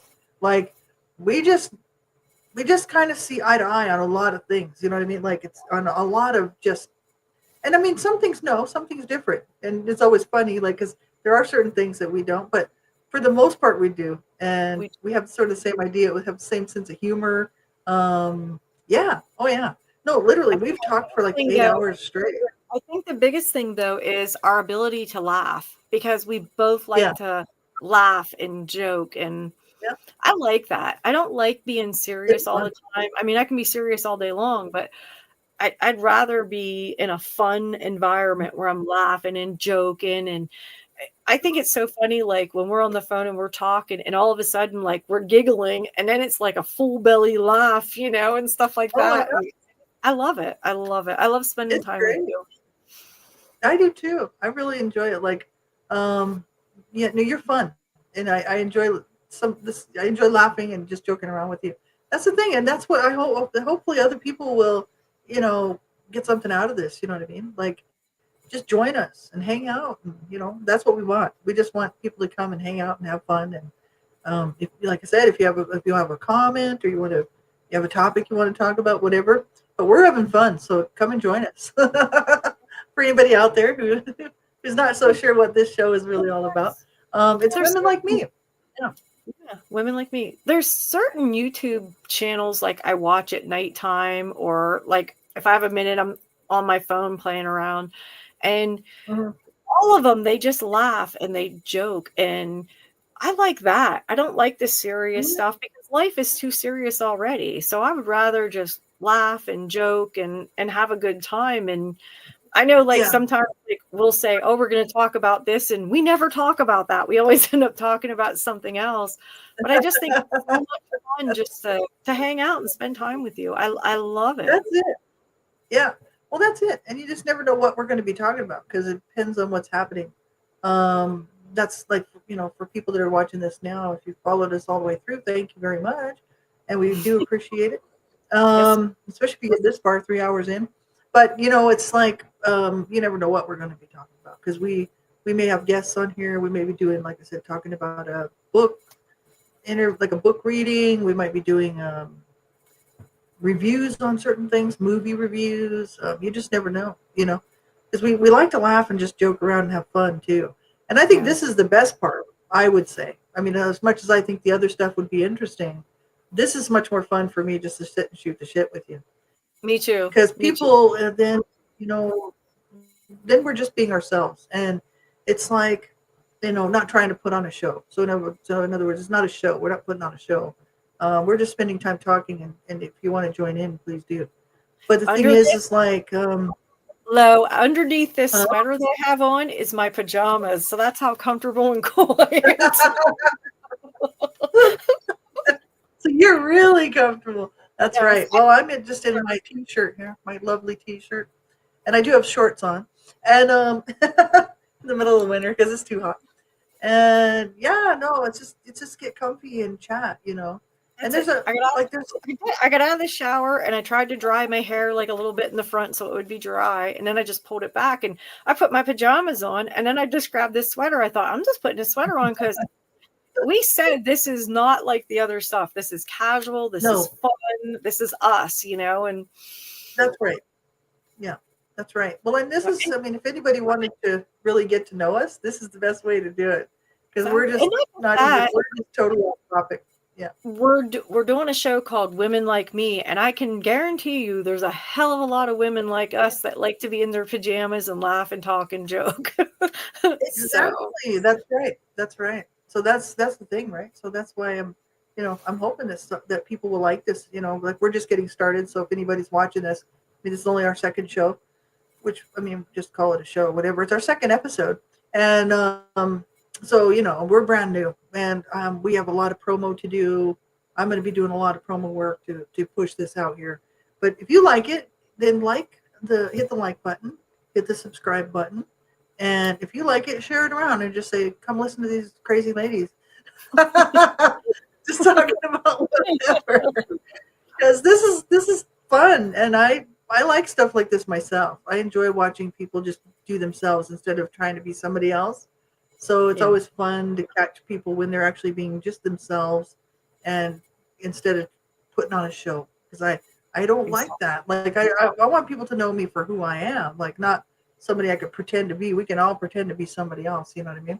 So the whole this might be fun for people if to come hang out with us and actually get to meet us as who we are, you know, and join us and make, you know, send a comment, whatever, hang out, sit around, Well, shoot the shit.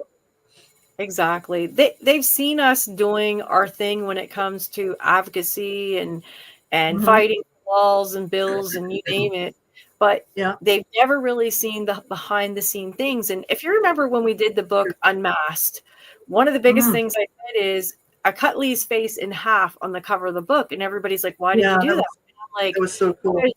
because you only ever see half of a person. When you're looking at an advocate, you're only seeing half of them. You see the person that's out there that's fighting every single day.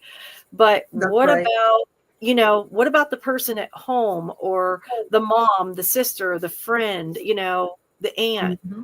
You never get to see that person because No, you only know what we put out there.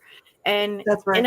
in all honesty, you, Lee, and myself, we have a very unique friendship, and we're fun Mm-hmm. and we do crazy things. And I think it's nice for people to finally be able to sit down and listen to something we have to say without it having to be politically correct, or, we're trying to gain support. All I want to do is sit Mm-hmm. down, like you said, shoot the shit, have fun, laugh a little bit, and Mm-hmm.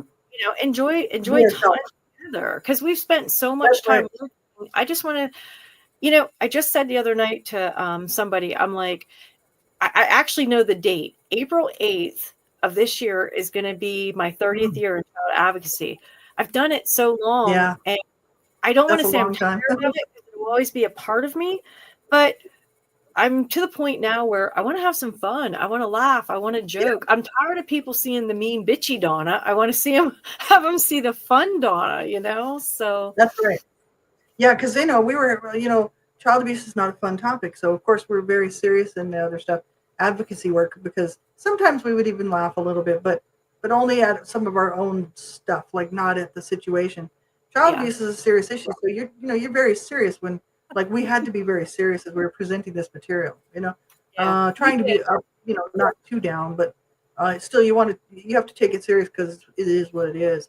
But this Hmm. this allows us just to be ourselves, and you know the stuff that we never got to do. You know what I mean? Like, that people wouldn't know exactly what who we are really, apart from advocacy work or authoring, or being an author, writing books, whatever. We're just regular people. You know what I mean? And we like to just hang out and just chat about whatever. So, We like fun. I- yeah. So that's the thing. Hopefully, people will get into it. And if not, we're going to sit here and do this anyway. We're going to have fun. That's right. That's it. We're going to hang Right. regardless. That's right, because that's just how you have to do it. You know what I mean? And hopefully, our tribe will find us, and that's what I always call it, a tribe. Your They tribe will will. find you. If they're meant They to be will. your tribe, they'll be here. Exactly. So and hopefully, like I said, they'll share it around, and like and subscribe, and that would be helpful. And yeah, so right on. Well, at 3 hours, I think we better cut it off. The first show that we did was an hour and a half. Now we've gone 3 hours. Oh, Oh wow. man, That's if we cool. had more time, we'd just be on here forever. So yeah, I know. we never. Well, until we had to go to sleep, we might have to cut it off at some point. But yeah, we can talk seriously, like Yeah. 7 8 That, hours on Messenger. Yeah. that is one thing you and I never have a problem doing, is talking and laughing. Oh, I know. It's just crazy. Like, there's just it's very rare that you find somebody that you can spend that kind of time with. Because I remember back in the old days, like, Cecil would be like, I can't believe how, he says, I can't figure out how you girls, he would call us girls. He's like, I don't know how you girls can find so much to talk about for that long. And I'd be like, well, we're just having fun. We're just, laughing and goofing off. And he's like, but still, he's like, this has been like 8 10 hours later. I'm like, I know, honey, but that's just how it goes. Hey, we included him in that conversation, so he better watch it. And you'd be like, I just don't know how you do it. And it's like, well, because we're just hanging around. It'd be the same as if I lived where you are, I could go and visit you and we could spend the Oh, day yeah. together, just talking. But I since we don't live anywhere near each other, we got to do it online. Yeah. I always said, if you live closer or Lee lived closer, we would always be hanging out together. Always. Oh yeah. I truly believe Yeah. that. So Oh it's yeah. just Oh fun. definitely. Yep. It It's, is. I I know. think it's fun to hang with somebody that doesn't judge you, and everybody's so judgy anymore in this world, and Mhm. everybody's like trying to find fault. And I think with Yeah. you, Oh, to absolutely. me, you're comfortable because I don't have to worry about you judging me or coming at me.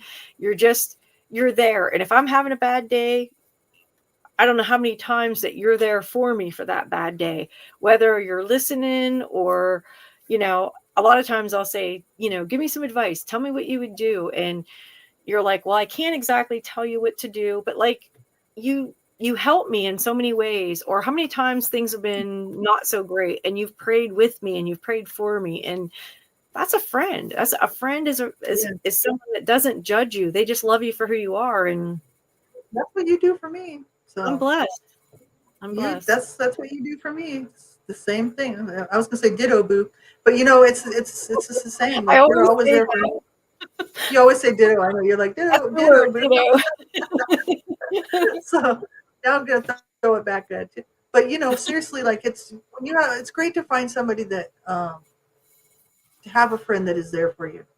And the Yeah. three of us, like Lee and all the three of us, we are like that for each other. And Lee Cougar Don Roberts, if people don't know who we're talking about, she's our sister advocate, but she's just our friend. We're all best friends, and we're all there for each other. We love each other, and we all pray for each other. It's wonderful to have friends like that in Mm-hmm. this world where so many people do want to just either tear you down or make you look bad or judge you or whatever. And no, it's good to have. I mean, yeah, no, my life is like I said, I'm so thankful that I believe that God brought us together, and I really do because I believe He orchestrates all things, and I'm just so thankful, because I've like I said, I've had some wonderful friends, because I would never say I haven't had wonderful friends, because I would just be wrong. I have had some wonderful friends in the past, Mm-hmm. but I have never ever had um, as much support. I would say, someone who's just there for you, don't matter Mm-hmm. day or night. I remember when Cecil was sick, and I mean, there were times where, I mean, you literally stayed on the phone with me. And I mean, I was at, I would just be coming home from the hospital, and, it was always kind of bad news. And it was this, he had cancer at one point, and you would just stay on the phone with me, and you were just so comforting, and I'll never forget it. I just never will. Like, I have never had a friend like you. Never. So And I'm you've so done that thankful. for me though. And I don't want to really say, but think of the last couple weeks. You've been there for me when no one else was. So, I mean, Yeah. I love that. I respect that. And I admire you for that. So Yeah. I I'm think we grateful. just have a genuine love for each other. It's like uh, well-being. It's kind of like I'm like a lot of people don't think about somebody else in the way, like they'll think, I don't care about that person's needs or well-being. It's only about me. And for us, like Lee and Donna and myself, it's not like that. Like I No. we we we care so much about the other person that we're like, we want the best for them. Yeah. And that's no doubt. Like, and the three of us, really, it's amazing, because that's why I said it doesn't happen very often, where you have that tight of a circle of friends, that's that tight, where no matter what, you're there for. We're all there for each other, no matter what. And yeah, it's I mean, that's why I said it's just a gift from God. It's absolutely a gift from God. I'm just so thankful. Yeah.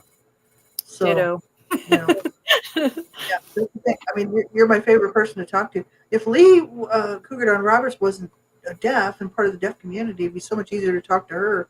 Yeah. But we have to type everything to her because she's deaf and part of the deaf community. So I'm, like she's gonna, It's still be hard. doing stuff too. It's hard, yeah. And I Yeah. know for her it's just difficult. Like to be on here 3 hours like this, it would just wear her right on out. Like, Yeah. um, She because she her can't hear. her and I had talked the other day because she wanted to do more radio, and Mm, the format we used is no longer available.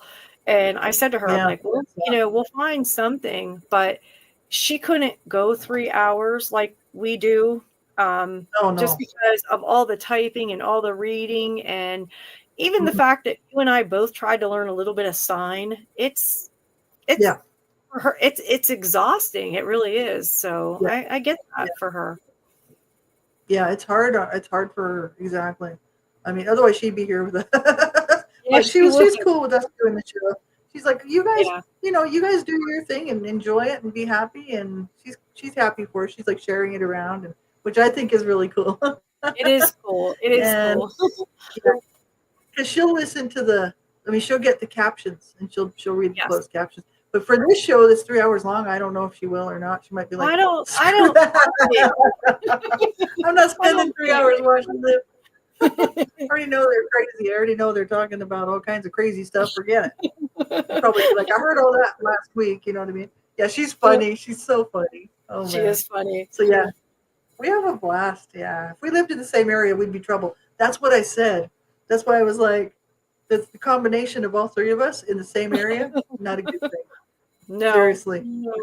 Not for too long. Okay, for a short period of time, maybe, Short but time, not but too not a long. long time. We'd have too long to get in trouble. I always tell Lee she'd end up in jail.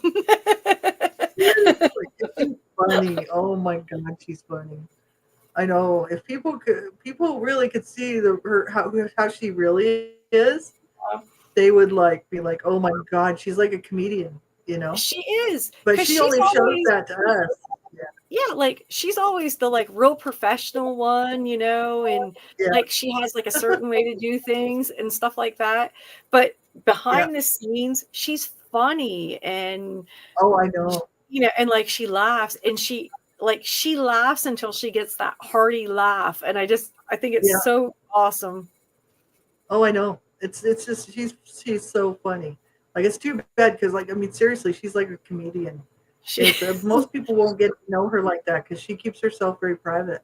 yeah, But it's like I mean on the shows she does the whatever she's doing, she tries to keep it very professional. yes, So yes. she's not going to joke around on there. But with us, she'll joke around, and she is funny as all get out. Oh my God, she's hilarious.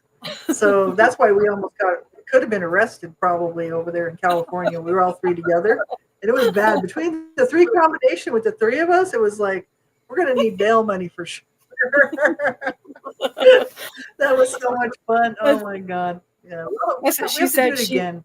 She's like, you guys have to behave. We're gonna end up in jail. And I'm like, we need to behave. I'm like, did you see the lady on we were on that mechanical horse? Yeah. I know. She was like, Yahoo! I know it was so funny. Oh my God. I She took was pictures just of her going. and I'm like, look how badass you are. Cause she's like going like this with her arm I and know. She was like really good at it. I'm like, holy crap. She's like, I I just know got I to get my shit figured out. yeah, I cheated because I just more did like a pose because I thought, oh, I want a cute picture to take back home. But she like kicked Mhm. ass. I know. I was like, and I didn't want to fall off and break something. I'm like, no, I'd fall off and break something for sure. So I'm like, no, I Yeah, don't get but to ride the bull. No. she lived down in Texas for a long time. So like when she jumped on that bad boy, she was like like a lasso rodeo queen or something. I know. And I couldn't believe that she could actually stay on that thing. I was like, holy mackerel. I wasn't kidding about her dick kickers. You know what I'm saying? 'Cause she's she's got that southern twang. Like she lives down south, and she's Yeah. got this real southern twang. And so, sissies, and she's like, I'll get my shit kickers. She's funny. She's really crazy. Oh my God, she's so funny. But you'd never know. And so if you see her on the shows that we did, because she's so, professional. Got to keep it professional, right? She's Yeah. so funny. Oh my God. I admire her and I admire the work that she does. I saw what you guys said about me. I know. We're gonna be in trouble, big trouble. You better hit the delete or the rewind button on this one. We're gonna have to go back just a bit. Oh well. Well, we were talking about Lee, and if we don't say who she is, then people won't know. So it's our Lee, Lee Cougar. It's our Lee. It's our sister. It's our we call her our sister all the time. We're all sisters. So that's right. She's That's right. That's why we're sissy. Absolutely. That's she's right. So yeah, we're not going to get too personal, but just we can share once in a while something. Yeah, she's so funny. Oh my God. She is funny. Yeah. Just a nutball. Yeah. God. No, I don't know. I think if we do end up living in the same area at some point, we're gonna have a lot of bail money ready. That's all I can say. Exactly. So, I have to sign off because I'm down to 2%. And my screen's going Okay, darker and darker. you're gonna just drop right off. Okay. All right. Well, good night, everybody. It was fun, Donna. We'll do it again next time. We'll be back probably, who knows, but probably within what? Probably next Wednesday. I'm Are going we to say gonna try next to keep it Wednesday. Wednesday? I'm going Yeah, to we're try gonna to try to keep keep the a show. certain day of the week if we can. So, and Wednesdays work great for me. Yeah, it works good for me too. So we're gonna try to keep it this slot. We might have to change it once in a while because stuff comes up, or we might have to cancel or whatever. But if we do, I'll be sure to leave a message for people. So thank you, everybody. If you're tuning in and you made it this long, it's 3 hours 9 minutes 33 seconds. Thank you so much for being here with us, sharing this time with Donna and myself. And have a good night and take good care of yourself and like and share. And I hope that we come back next time because you never know what we're going to be talking about. That's what I said in the description. You just never know. It just goes here, it goes there, all over the place. You just don't. So have fun. Good night. And Good night, we'll see you everyone. later. Talk to you later. Have a good night.